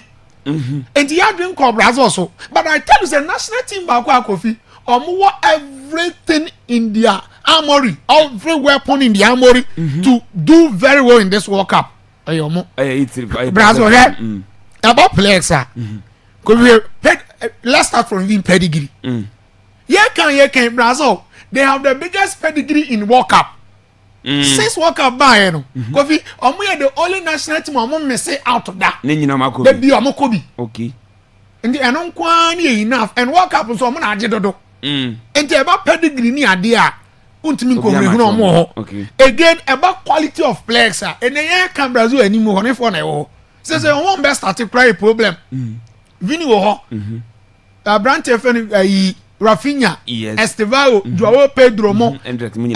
I got Thiago Nidini, but he has scored I think 18 to 19 goals in the Premier League. Yes. So look at players from them come for a ball and say Casemiro, Bruno Guimaraes, Lucas Paquetá, any other agent in free and young Crank Crasem. You get a point. And you know, crap and say Bibi or goalkeeping problem. Oh, Allison, our Ederson as number 2. Problem be anyhow. central defense. Kofi Gabriel, one of the best centre backs now in the world. Juan Marquinhos, one of the best centre backs in the world, when experience or what. Any idea? And that is the problem here. Any idea? Until Brazil, they go on bet my the IAVB. Seconds be on Argentina. You see, there's a more prepare a bubble friendly games. How many Mauritania? Any other national team bubble? Now, the person me try to for this in Komobi so seconds be where Messi has started preparations. He's part of the squad. But Argentina for no function on Mutirim say what happened on more quarter this time around? Different from the Omo corner, maybe an terminal. Yes, they over reliant on Messi. That's what I'm saying. Yes, I've had me. Argentina national team, no, Lionel Scaloni, no, he is worried. Yes, or is so much worried about the current situation. The players in any idea. The players no coffee on uniform. And they are not also competing at the highest level again. Oh, okay. When you go keeping, the all Escombe and offense, Martinez, yes. Martinez, Utini didn't fear any. That's it. Again, no Molina Oi. On a bow mutu. Tagliafico, Utin how many years in it? Marcos Acuna Munina John Craco Argentina. The method of Leandro Daniel Paredes. Oko Boca Juniors or Bobo Argentina. So he's not competing at the highest level. Rodrigo Di Poco into Miami. Arturo Martinez form above form. Yes. Now Alvarez in the form by form and say no can hold she be. And Nico pass money at the end Susa. Ai Thiago Amada mo Giuliano Simone Munina Kofi Omususa. And se coach now find a way be. And easy the over dependence and the burden from Messi, particularly at this age, 38 years now, because and that football no, intensity and physicality, baby. The last World Cup no mokoboy no, obia who say Messi nkwa means so Messi nkwa contribute to say in terms of percentage, and Messi nkwa contribute to 80%. Don't you know? Yes. Because he almost, I think he scored, I stand to be corrected, he scored in every game. First game, I'm losing to Saudi on a penalty. Yeah. After that, every game, Messi scored, including the final about 2 goals. Or the man of the match in 5 in 7 matches. In the Chelsea ball, no boy, and now you do job only one can year. Okay. And for more. You. And go in Ukraine, said this World Cup, Alvarez, Lautaro Martinez, more. Any Gonzalez yo Atletico omo fan ewe bi no omo jebira na kakran free senior man ho yes omo de omo ni kotu senior man so se na omo ye de a and where be have so this friendly games no no betimi ayusu na omo de affix new strategies yeah that say and no the tactical man ocean and na otene nka se amanoni nsem no we de see is obewie mu e Argentina say is this one omo de ama Leo Messi no Dawson Dodo is an infinite kutan on 38. I see us about our major leagues in US. Inti Sakoba say, more than this one in our Coswano Sesana. When we walk up, defending champions, no one here a dear fair time. I know any day the tactical man Ocean Eddie Abba. What's a good morning, Kofi Tago? Today is my best friend birthday called Evans Ofori, aka P-Stone was wishing for me. Okay, from Donina Collins, the message out there about and say Evans Ofori, happy birthday, Uncle Enfamo and Anapim. What's a good morning, Akwaaba Sports? Was say I am Kobe, Kobe the Tala. Was say watching you live from Kumasi. I say Brekum Chelsea work hard. Okay, yeah, that's a pass out the message. You know, Eddie Abba. We say say young Koe any money when you infra. What's it? Yeah, na yantwaso na yenyiwe so emfrane yankwe nim ne. What's a good morning, Akwaaba Sports? Was say I am familiar watching you live from London. Was a greeting to all Arsenal fans. Yeah, that's a familiar say bibia bako landed there. My yencha na peace. Sas was a live from Kintampo. Was a Vesca Basa. Was say a friend Kofi Credit. Kofi say bibia bako Kintampo there. What's a good morning, Tago? Was a priest this is Don Sipo inside Chimotama 7. Was you guys are always doing an amazing job. Okay, God bless you. Oh, yeah, that's the way I don't see on the messenger. Honestly, dear Bam. What's a good morning, Kofi? What's a watching live from Crasso? What's a greeting to you? Oh, you. We are Sabi Crenton. Also, the messenger. Honestly, dear Bam, opinion. We'll say, it's a good morning from Soccerban Wood Village. What's it? It's your boy. Are you okay? Are you here? That's an pay. Sabi Biaboko. What's a I'm watching the show live from Dubai. What's a friend Tariq, my child, and an pay. Tariq Gaga, you. Yeah, that's a pastor here, Dubai. What's a good morning live from Libya? What's a friend Adam Mohammed? Honestly, messenger. What the Abba? What's a watching you live in VIP bus? What's a coming back from the Accra to and Suatre? Okay, your friend Asante Krobia Ebenezer. Okay, yeah, that's a passe or share live VIP bus. I say Munamo Kwanso Bansuat and Yanko and come with us from Jimmy. That's a pan and a piece or do message in a me at the free harbor. Yanko na Yanko Nibisu in Frasi na Yaba. There can Yatwaso. I say, aha, Akwaaba radio. 98.1 away Akwaaba Sports Arena ananopi yede amount Shannon song anopi nonduba yebe page mo de free to media so na no chi no Jovia abetwa so e de ama ohwa brand no kraba pawnsema no edue no ewu fiase international break nim nti amahodo eguso ayisi omo ebo chena and the senior national team the Black Stars of Ghana ye match no ye edefro. Was it good morning, Kofi? Was it watching you live inside Accra, Ghana? Was it greeting to all my Red fans this morning? Was it today? Brazil versus France. Was a tough match. Who is win? Vini versus Mbappe. Yeah, that's the way. Also comment the message or the abandon. We say a good morning, Black Coffee. What the priest is your boy, youngest Okada Rada Brukum. Was a greeting to Hussein Adams and all Okada Radas in Brukum. Was a Ronaldo Jr. now John Real Madrid under 16 team. And was a France and Brazil was a match. Is what? Teammate only. Okay, you. Yeah, that's a pass all the message in the and a P. What's it? Good morning, Champion Kofi Tago. What's it? I'm watching you live at Akwaaba as a Kraka St. Paul's in High School. What's it? Because of the tactical analysis from Hussein Adams and the tactical man Ocean. Do not be eat there. Was it?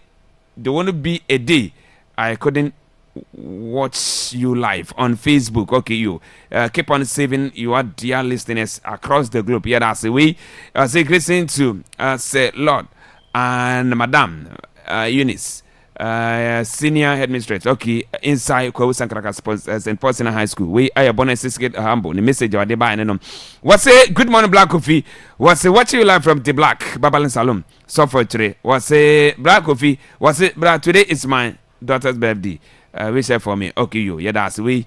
Yeah, black man, the message or the black. Yeah, that's an piece of the message in the back. What's it? Good afternoon, Akwaaba FM. What's it? I'm watching live from UAE. What's it, Kofi? I like it so much. My name is what? Kwame Pa. Yeah, that's it. Sabi Biaboko. Oh, UAE, dear. Yeah, no watch a Ghana for you know, Ben. The man said, no, P. A church, Munina. Munina, Munina, Jumatin. Now, Mufaban, some of my Ghana. Why? And yes, we are. Yes, we're here today, mom. And tea, home, guess one. Rochi Kobe is in na Humbogas in Tinuan is the queen. Now, Yanni last one in front of young queen, now young coffee, the Akana, infant process, and Fama, Akwaaba reading 98 was a good morning. Akwaaba Sports Crew was say, I'm Richmond. What you live from Nana Ado Coconut Joints was say you are doing a great job. And what you say, keep it up, you the best station in the municipality. We are Richmond. Rich, I be Abokodi, Yan watch ya, Nanado, Sasson, Ebony, and Avigas, and Eddie Amai, and Anopi. What say, I am Kevin from Nyame Adum Electricals. Was more update on Manchester City. Kevin, baby Abokodi, your chow and Anopi. What's it? Good morning. Akwaaba Crew was say, it's your boy. Manstibu, what you live from mistake? Okay, Manstibu, my young chow and Anopi say, also here, oh, mistake. What's say, Akwaaba, the best, what's a friend option? The message on also Eddie Abba and Anopi. Adosu, young fancy, na Yanko and Kofa Fisamanum, and for and Twasso, and for my Nanapi, Akwaaba Radio 98.1. Abra, you see, yeah, but your fabrics in Quenabium, Nefisama Yedibano, na it's my charge, and so it's me, from Shannon song, say fit to have a concert, or more Ekambi and Anapi, what can say that could dim semino, Yadi amount, and office Shannon says a pillar of hope or some encounters or permanent painting Libya. Obenyebi at Sassona Doctor, Tachaba Center was saying, no one did it, so sign one had no Nino, Nanko Huna Debium, and office, and no sir Edanchen, Matt 700 capsules, a draw Isa Bagana Funina Jatum, Konakope Nanumbi, Nababo Mujano, Bedia Fresana Kama, only Pedium Sassona, justice for some encounters of Fonsobra, is a banner Eguso Cosone, a Jadabra, for Benyebi, Sasso and a Fritz Doctor. Dr. Don Todono, free general sales, Penachakwan, Obese and Kama 80 million. Sasso and a Glory Temple of Christ Ministry was some encounters. How Beneda so Brian and Pabona Quantity go from Nessa Hound 80 million fruits. Sasso and Opportunity International Service and Loan was some encounters. Branesca Samujanum. Na yenu ntimi eni Saint Ignatius Eye Center se men kanche se bra ne hwe ni kama emfama saso na sister kwa cosmetics wase bra na beje perfumes ahodo nko ahodo na fa bi egun se de bia ne pedua no ebetimi aye hwiam saso na Jackson Herbal Center wase men kanche se yakofa ndupa e de bejas malaria na beto ase kama 80 dama Dr. Uso Cha Herbal Center wase number 1 Herbal Center o kroma ko na o yade na into ase na won so ntimi to benya ho de yadwuma anya sika bebre na so etimi e de agu ubotom saso na BC case na fe mo wase men Zebra and Tadi na Pempeni Potadiano, Nebejibi, FF main station, and a face so Gosway Aluminium of grass was some countries, the grass so much money, Yansano Yuma F, Yanum Bosuda Pomba, Ibitimi, and Kama 80 Midamam, and a face or Rem, Smad and Takran, excellent country Zebra, Yabonum, Neha be Numbian Sahano, it me a yefro, Bassam from any friend by Timium. Yes, I'll do be Jumant to me, Miano, and Casa. Omina, a can be an anopy, what 10 Casa could dim seminum. Yadi a down. Now, Fist Semino, you best start at the senior national team, the Black Stars of Ghana, I catch him.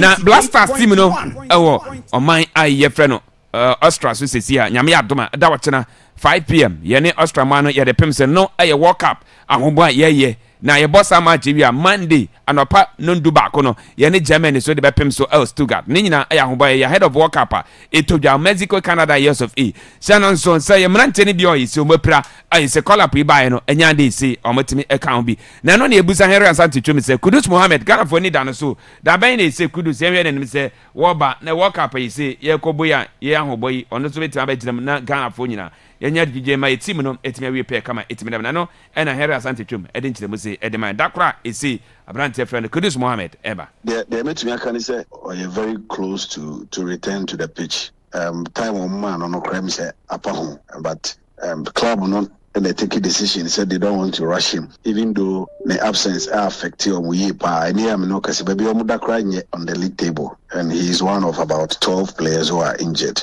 but he's on a very good road to full recovery I hope we say after this international break, based on information I want, after this international break, I'll start group training and then he will be reintegrated back into the team. I'm saying sometimes injuries once more, especially when the player is not in camp, because I don't have the permission of his employers, which is Tottenham, and I don't also have the permission of the player. It's Kakrami to me, I can only say the conversations we have had look very positive, and very soon he will be back to action. You now too much is a couple that ye ball against it, yeah, Australian feel so ye Germany, as Ghana for a enemy say you beat me a dink meaning more horses, match and move rooms. Two very important matches in the next 3 months, yeah, World Cup. And you want to see a good performance from your team, and Opese was sign so much is way a check and you might be given the chance. You want to see what they can bring to the table.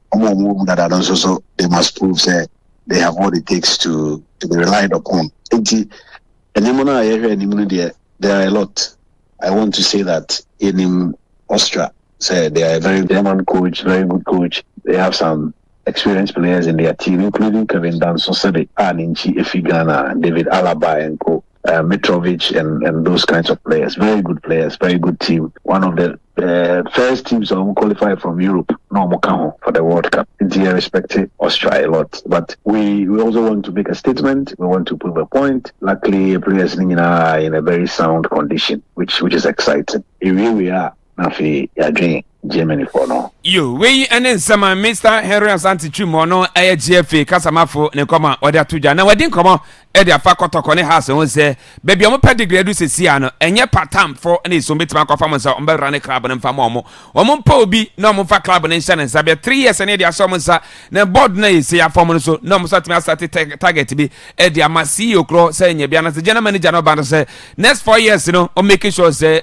kotoko team and has team no national team say junior national teams no ese ebemitime nya akwanya na omotima kobobi ana afi so ese omotima tom press ni bi se bia omotima nyesika de run club no na omonya sempo nipa ne tiakra na kotoko kumase na dia mane se won rane wantimi enya time na kotoko day to day omo office no otimi awra ho omo na nwuza mpa kotoko how we ni so omo na mu a sa na mo no omotima tu wose ha kotoko no enye small club obaga se bia ye de mawa me kwatena Accra na mabawura no kotoko from Kumasi Henry Asante twuma ekire se braso nse omo mienu no eso mutimi ye omo ne nya sade a 2x4 na.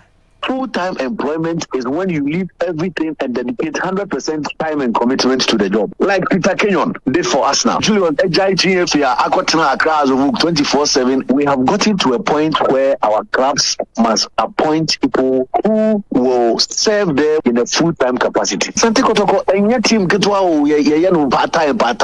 And I am saying that for the next 3-4 years, we are giving you the club. You have our support. We have dedicated $25 million for this project. Build a youth team, put a technical structure together, give us 25 scouts across the African continent, get us a technical director. We are building a secretariat, get us a competent marketing manager, international relations, competitions head of scouting, technical directorate, sponsorship and innovations. 4 years, put that structure together. Within that 4 years, even though we want to compete on the pitch, we will not give you pressure to win. We want to sell a player to Europe at a certain amount of money, and it must be done within this 4-year period. Within these 4 years, we want 20% of our players to dominate the junior national teams of Ghana, part of the new vision. Within these 4 years, we want Asante Kotoko to be able to win the Ghana Premier League and at least get to the quarterfinal of either the Confederation Cup or the Champions League. For clubs like House of Oak, Kotoko, we need the best to manage those clubs. In here, nimdi na sa nimdi no debe handle yeah 2 clubs no. And I've always said, say, even if say me kakra betumi aka, even if I say amanone ekope obi ebe handle any of those clubs, na him say and the results remember, there should be that deliberate attempt to do so. We need the best to manage these teams. Sani ebeya ye teams no ebe drum pempeswa na ye peno no, because a drew stage bia be ya na drew no, I think say enye mapasa. You we enen sema Henry Asante twuma no ede atoja anope ye de be ma Akwaaba radio 98.1 channel. So Ghana Premier League no week number 27 games in nyame adobada wachena and say start media ma bet na fi na wato sa ede free 11 wonders no me da pem se no and coach Tanko Ibrahim edin komo ede afa game ayi so mo kobo se na no omoko lusu ye na ye ya say it's a good start for no abeda top but o making sure say o mo match o mo bo ede 11 wonders no o betimi edim kunim se be top na o mo da no o matimi asa koda obi. It was very painful that we lost the first position to BBN Gold Stars. So unfortunately that we lost 2-1, but I think we have to put it behind us. We still have 8 games to play. We have to concentrate on that one. We are preparing very well, and we put the last game behind us. You could see that, and the boys are really, really angry for success. I mean, we need one good game, then we will come back to our old form. So definitely, I hope that this Friday will be the turning point for us. I always said we have to look game by game, and we all started 0 points. Now they are leading us 2 points, but I think, like I said, we have 8 games which we have to concentrate on our games. I'm sure at the end of the 34 games, we are going to be the first. You we and then Sema Tanko Ibrahim head coach at Mediama or to Jana Brante friend no Berezan Kroma what was said in Komaka or say the pressure ba no money brabrenya samikitwa omo de nibre and the coffee club a friend 11 wonders what say me no man fan show me to me say omo that 20 or mo hunya de anase bibisa ani braba they say in the last home game na boy no I think they ankoyi and any braba antini make sure say we no supporters and ye de be pepa omo Omare ho na yetimi awini game no ye tu ye hofo na ya cycle ye ho say game we aye kwakobo no ye mfa no ahono so who say wonders for no omo obi anya na o show omunti no ombeje se bi aye kwakofa ni easy but ye mfa ni easy ye ni abre pass ye kwakoshe omunti no omo supporters ni omunya abotere man ye be bibia mo enye easy se no ye wa honye him ye po match this time around he omo say omba be back here na yetimi awini match no omuni ho ye ni ho ye ni ho omuni ho nti no omo bra na ntimi any match now. You we and sema every ura na sabrante feno Beneza and Kroma na kache so eba ye don semino ye de ema enana pe kotoko so the attends the hope bland kobase season ba na wie pe na nya de si almost a sponsor kotoko bium nti ya nya ne sa se Jesus no mo de ba se kotoko ento no da so sum kuma se nya de si ade de na ya osiri ni o want to Ghana man ti amanfo dear Ghana man for ton Ghana jerseys are betima tap into the idea and they are ton kotoko jerseys no Montivan tape and uncle for creative blaster just bring you be at Maton Disca. Oh, Kotokona, Ukuta Brandy, went when your idea and told you. Okay, yo. And the matches, you know, said 27 games, you know, said America media ma any 11 wonders match their life. Ewe TV so nyambo da wachina and 3 p.m. can't see toja and face vision and baseka obobo. Nyame adoma Sunday games, you know, Shannon so has a folk our class sports team, you know, when it Swadro Oblast and Ebo Nations FC and Bricum Chelsea Babo Brancas Sasso and Carolina United and it goes stars and Ebo Hoa United and Dreams FC. Samates Ebo de Tebichim United, Diana FC ne Kotoko match, you know, and your live game to fashion to and I'm face so Yana Poster so and a quando heart of line so bet me that Pemson in a games are a bit me at Toja. I don't seminar, ya the amount and Anopi, a Akwaaba radio 98.1 Brenner Copper anti young fans here na Yakwabeja for na among Quachero margin. Which why we tears a mama quanyam na also to me a friend now so to me about Sabbath Ragin. We see Kovi, my ear. Okay. Harry Asante Chum. I think that the updates are very revealing because about we make sure so about touch all the angles because at this moment you hear news any steady come you have controversies no confusion and so it's so on my head to the details in and out of the national team no very great Abasana I keep you updated but then it was Yahoo training pictures Yahoo I status been crap posted came last and Thomas Party or can they but Kofi, all these things now also a caneo. Non cata Samante. Question and beside you. Oh, that's why where technically may say one more kind. Main cats were Cabonio. What's what candy and war and I technically we are Kofi there. I don't know the kind. Neuroscientific. Who rag him? We don't know who's that. My coach to remember why Empire came last. Came first. Hey, because I didn't need. Oh, the other man came first. No, Professor Nobel. Also, I can't young no, it's really that is a first lab you too. It's a party any cases to the side of the other man maybe oh to the man is on the fender for we have had a quad Sunday growing oh they can't say over 4.5 over 3.5 both teams to score you young guy over coming there handicap 0 we need a car yeah can say Ovi Yahoo training Yahoo pictures but the omo ye wo nyina no china ene ebe hu say ekoye anase nkoye minister atmosphere so I'm saying this say yantimari ne kura yembo inspiring football be a lot of positives to talk about okay because Akwaaba say after we no huge mountain in Germany say Akwaaba say Austria yentuma mokra science ne nye bibia nye dia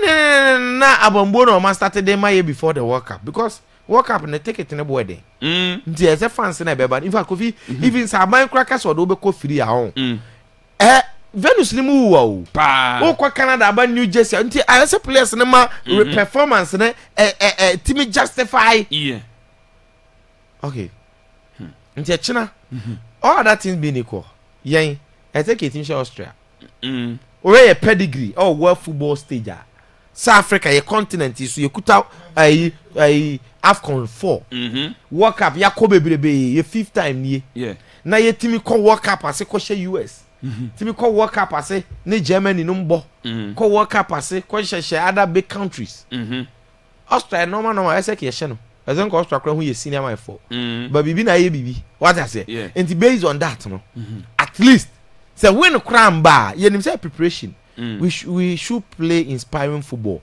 coaches ne nchira ye bibi sampa this time round no ma ye different and Ebema Ghana for GD say when we build because at this moment we'll be preparations for the World Cup. And I was so yo ye. And then I may have free Black Stars for no Yamiad Mochina. Okay. And we are only hoping say injuries be emba particularly players na available now. Ya free or mono. Yes, Austria. But I think games like this and you can see a categorize here.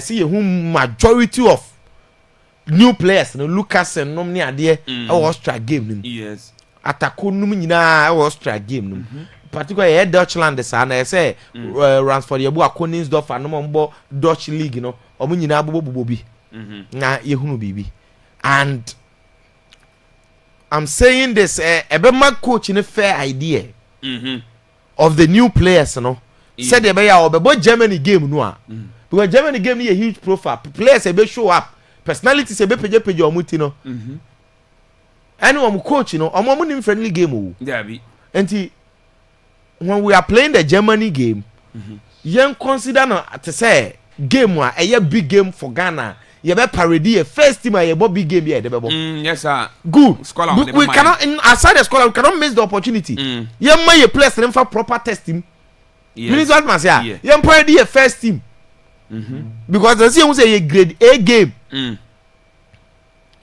that time no see parody a first team because of Austria game nti you bring you fair idea of more opportunities no the yen sign fan from bench Niam financial will be quite more prove say oh he has second opportunity in the Germany game. Yes. But so the Austria game no my big players no na do Germany game because time is yeah but how many days near 2 days was saying yeah yes about Germany and for players bit is part no any Jordan no ta do mo bomb match ntata so sa obe ha yes nti say your game be to use the new players no more but na Austria game no nti e be boy no e dey first team e be boy Germany game no ni enya fair idea of players na e ho no de obi abetimi di amaye ti e be wuram wo Wales e be wuram wo akabako yeah ne Mexico no ni ehun sampa ye def no ideal team no ekura ye no say na na ho den tie I think your coaches na approach ni sa eye now mate camp rules no I'm the coach ni say mo bi am post social media yeah. And I think I love Otuado's strictness when it comes to national team camp because they be all pair mad concentrated camp. Mube ye happier, monye happy among mo yeah. So that be create chemistry, be create bond no, be create understanding no. For this 3 months ye di anim no there. I was say team no focused. I was see a team making sure say outside news be no. I mean and get into the heads of the boys. Yes. Imagine nyomo kakalika enyom ne de say kakalika na say kakalika imagine nko yomo kakalika tuma dabi kakalika ne dope nation yeah so they are upon line na we dope nation nkafo bi say nnuafo na stomo de ne de o ye zamena mina yeah and grace obi akoba ne nyom no grace as in the stomo obi akoba ne nyom no nye Shakiro Zana about Zamina. Obi akobo no no akotu first answer. Na de abre say $20,000. Ebia no na kasa.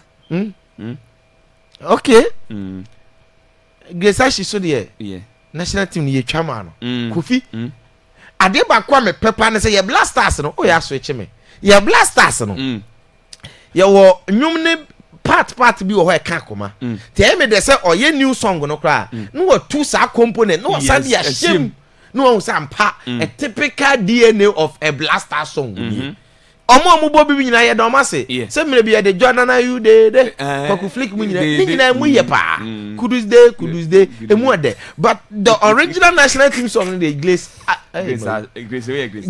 Ashley no or the two form pair no say ampa nti ye stomo de no so de no crepan say say no jama na ama say other countries in Croatia Brazil for no de bia ma vini ne Rafinha mo na France for no so akire de mele ne check ni Mbappe no okay what I say yeah nti e kire say obi ani abre for the World Cup nti e shego a ye benya nyom de ahyem de yan say World Cup say be shego World Cup nti de yan say shego kakalika na ye betwi nti Kofi that's just by the way but then e kire the preparation start let's wish them the very best of luck now Ghana Premier League Ovi, I don't blame anybody for Mediama form now more airdrop because how on earth now no match back also so afama keep a bi kotoe there be nya no keep a bi akoto na anu ama obi ahye o mo hu ana te say house ne ayidi na house bechem na mire bi keep akotoe this season keep a bi akoto ama obi ahye omo wi ni bia keep na so ntimi nchisa ball no e na fa na so na hye no mo go ti say ball na ba na empty like seal so no keep na akoto ball na hye ebi asi na anu ya video no circulate o media no so mini dem hu kra enti nya media ma de no kwa na asi And this how yes anti sinibi na ye show 2 hours fie ya na other games no bi ani abre na wamfa ani agro e na mo bodra no lose ye yes na say go stars abeda topper don't blame anybody so ya ade ayero ho bo ntinam si Chelsea ne mediama wa ha no Chelsea nye bi because mediama fo na de acha All Blacks no obemia Chelsea nti kwambia say Chelsea fo no fa social mediama wo kuruma no qualification game no ba kono no so person stay in the league mediama fo nya on bedi mbone mo hwe ni ye yate now hade go stars emo ma baso enye easy se Ghana Premier League club in recent as here what league onye kotoko onye has no akwa Africa teams in even because when have some Africa mbaba no that 12 ni 8 but team wa league akwa Africa akwa Africa no waba obaya wasabe bo league na steadily abeda top 2 points gabo right yes 2 points and no they them and enei a fairly balanced say between Gold Stars ne Mediama no kra no nkofo kra je Mediama di Gold Stars di say Mediama because me abete yi me gidi say no matter what brekum Chelsea ma Mediama me share na hadda so Mediama will drop that point the other away games in this way until you look at all these things then you see say Mediama for na the league na check but then so more approaching the seriously it makes the league very interesting. It is up to them now brekum Chelsea enduru ho but you see say utimi ko ball draw against Asante Kotoko e wo Kumasi and sino say particularly venue a unim so ye ofos or say Abrankese papa ni din dey say Chase Sports Complex no timi ko fa points and on win e ho match we e say ka bo ye mu homework ye particularly brekum Chelsea Kumasi branch no what I say mutimi ye mu homework ye na mutimi ko win match we surprisingly enye nwanwa you mutimi na onye Kumasi no nti Kumasi branch na obro o so mo ya underground so at this moment no you need to win nations as we shakwe o sha ede on sha nyehwe o sha wa na waboka nations as on league on re nti ese mo ye mo groundswork is a groundswork it's a groundswork mo ye groundswork yo mate me da say osi ya govi ma yentie we me da say govi won say na no ne be di inter schools no nkomo say e koso osunyan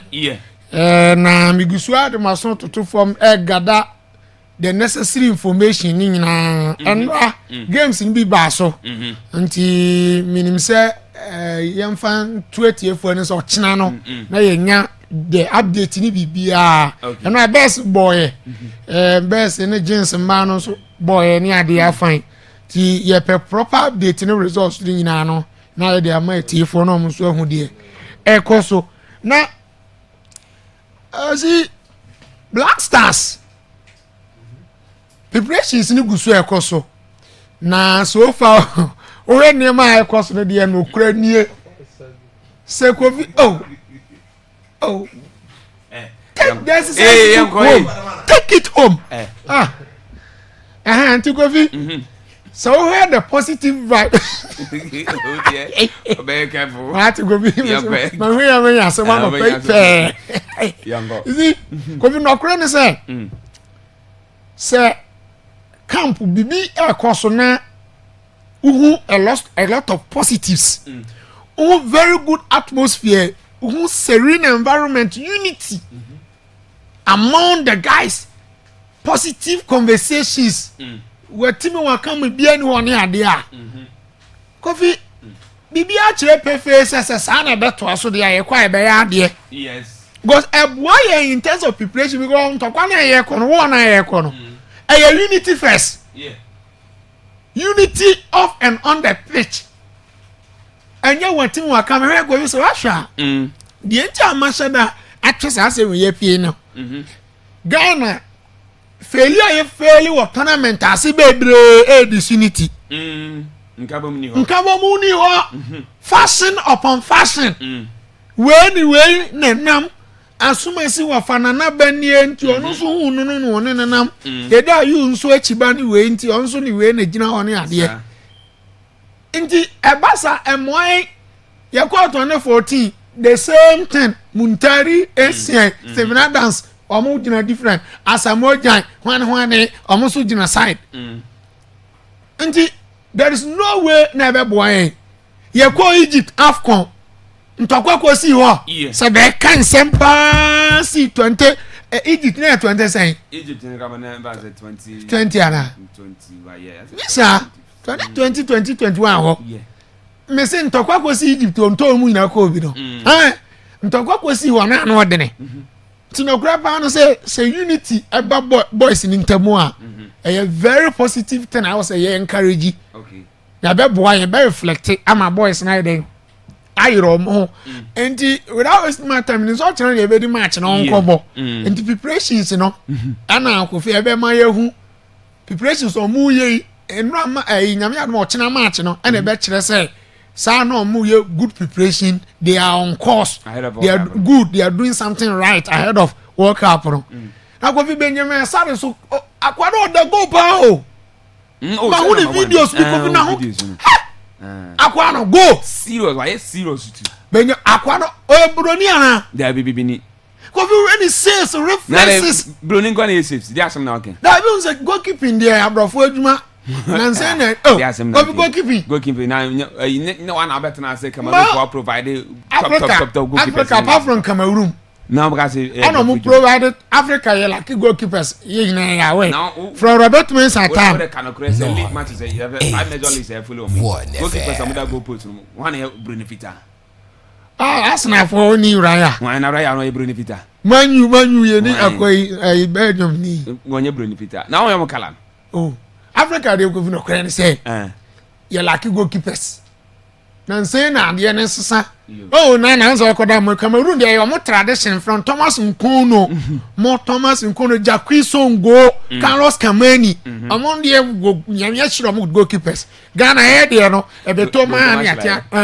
Dabi here dey no ke be nyamia nsan bi famu an ya san tia da o lele nsan mi eje ba ko o mbra bre na mo referee Razak Ibrahim ada Ghana po da na so you goalkeeper Razak Ibrahim Razak Ibrahim we goalkeeper and you go be it is good Benjamin Sare you encourage no oh yeah go no da na ho keka o dey train na no serious oh yeah sharp ese abrofo goalkeepers no bebre very sharp very smart man ga so mo da bi me kan ayi ati gini ba ko na nan no so man ma abrofo goalkeeper da bi sa obroche no mu da go say be abrofo iyo onu go da o oh yeah dey Benjamin Sare by ka say si pass dey ati gini number 1 ati ni ba wo say Benjamin Sare no our charisma and our presence or the promoter so on man no ya money ade no omuni go do right but there bo omuna sa ade no o gina what is a goalkeeper na gina hoyi Benjamin Sare or that presence one Buffon gina what is a keeper near the goal post no can it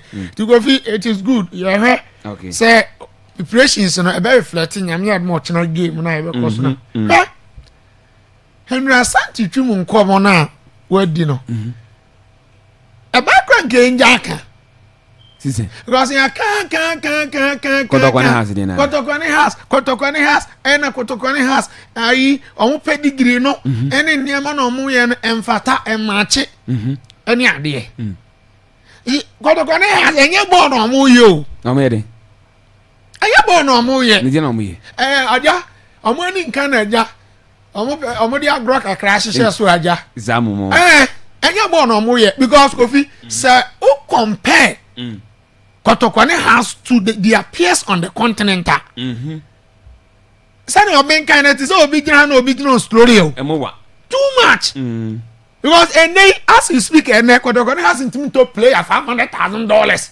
Share. Open say team no. Team be na egu Kofi. Omo to play $500,000. Kofi na say be na okay. Ultimate to play $500,000. Share. Now season you go bonus can go on with $500,000. That's something okay. Hey. Serious. Ultimate to play $1 million. Massa. Now your players see you $100,000. Yeah. Don't moko no. On $1 million another day. $500,000. But Kofi, that is how it is supposed to be done. Obey the pianica. Oh, me say, Kofi. Yeah. You're right and you're right. Baby, I am a ball through. Officer compete or CAF Champions League, CAF Confederations Cup. Now ni early experience with that the more Simba mo compete, Ahela mo, and with that Ayimoa, Pyramid mo, Zamalek mo compete. Hey, and you grow because omo tono. Omuna de bia won hye no home na we no mama 11 no waji 8 no waji 6 na de aba boko home no wa be hye no wa ko no wa san hye boko because we be early we coach is offer of team for coach or coach of Switzerland league and coach top teams Mr. Sa Kotokona has bet me for Pristo Mosumani ska wan come fa Melody Sanders ban anu edo mutumi Thomas no lende close to $2 million.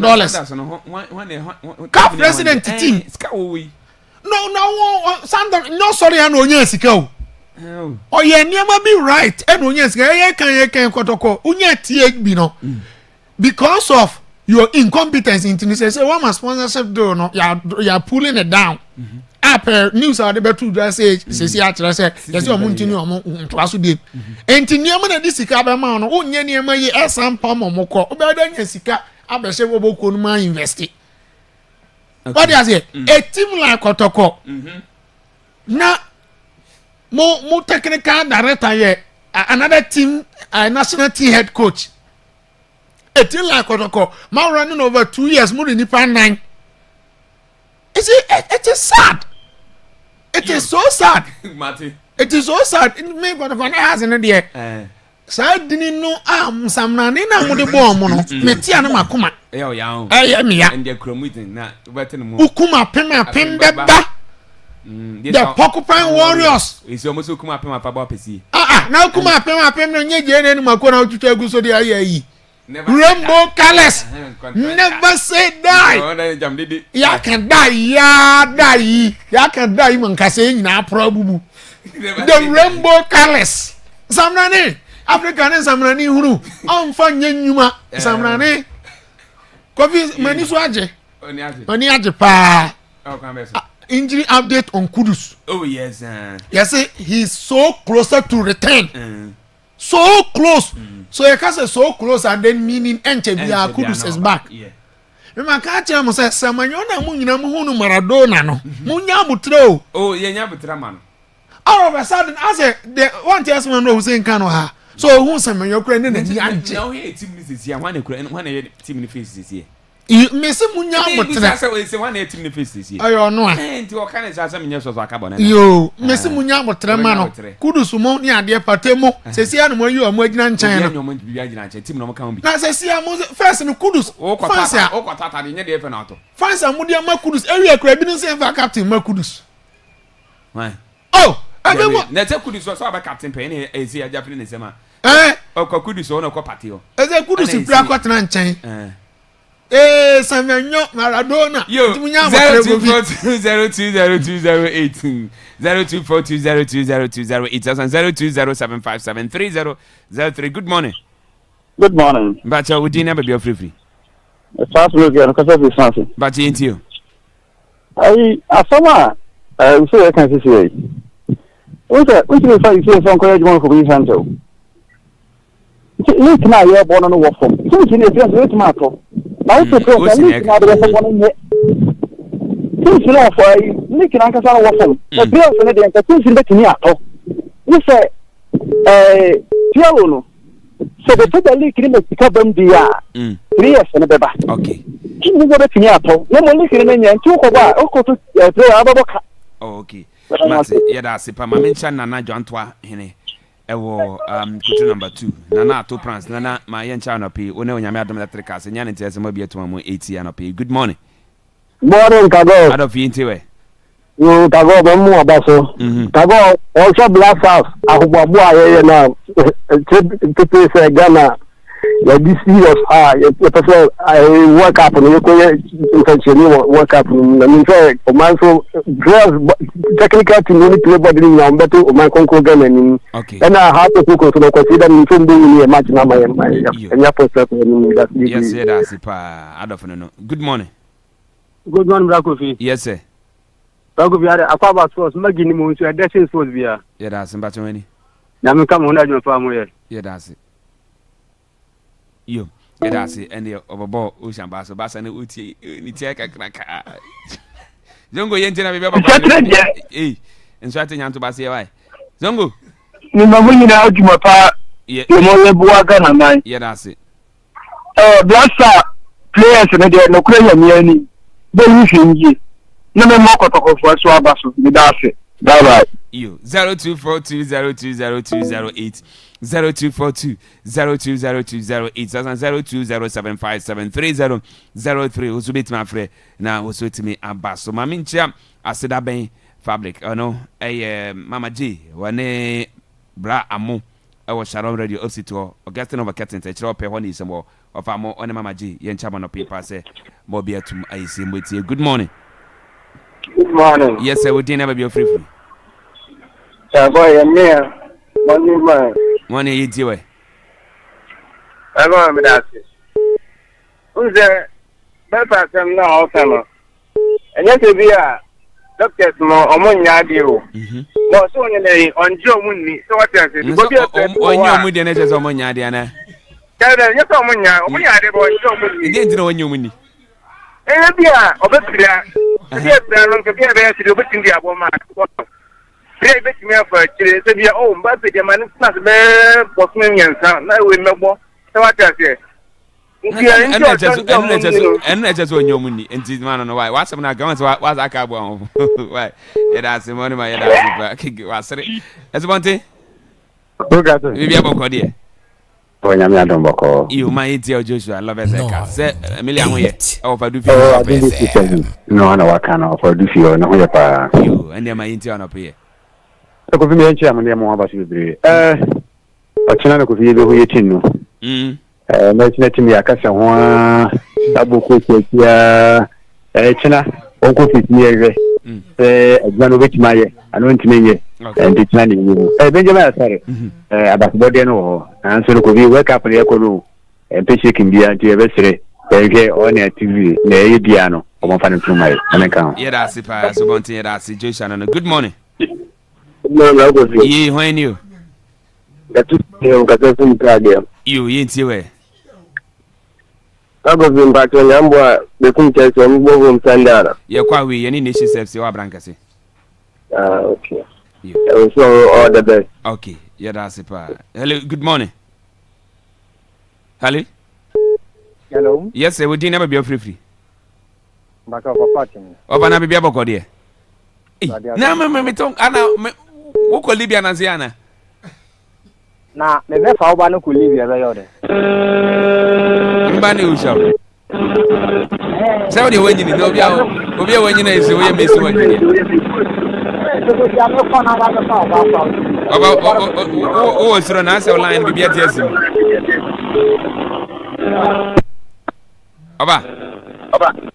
Aha mpachi nti o de wi a ye be kana no akiri mo de nti o.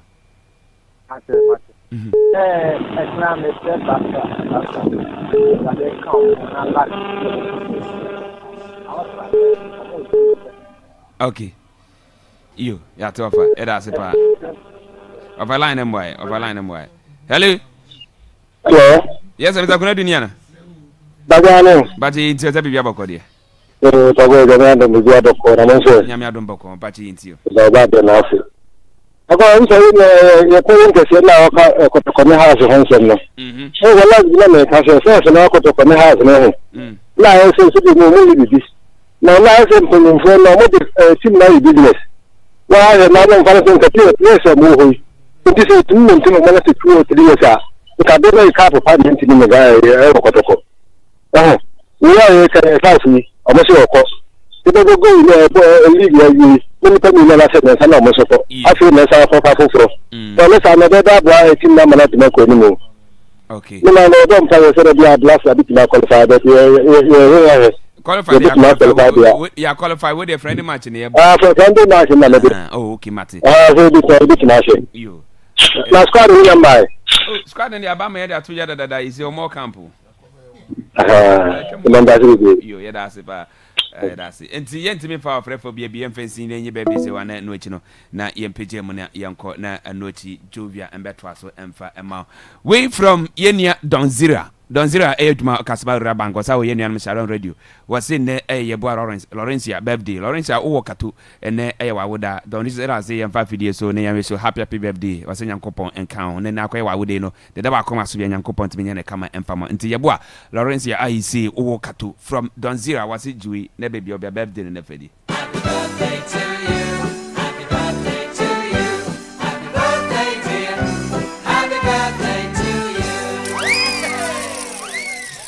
Yo, yeah, Frau Afedi Hayford Jr. And then your birthday from Afedi Hayford. Abusia IEC or more Brekum and Cape Coast and I feel so FIFA 91 Abusia and say Afedi Hayford Jr. and Akwaaba with the or more F5 videos so now o mama I would apa say Nyankopon and Kao Nene or Momodia no one tenants in Sawa so ne inshirano se Emra so and Akwaaba would the other ones Abesumbiano and you're from Awa Brabum NT Afedi Hayford Jr.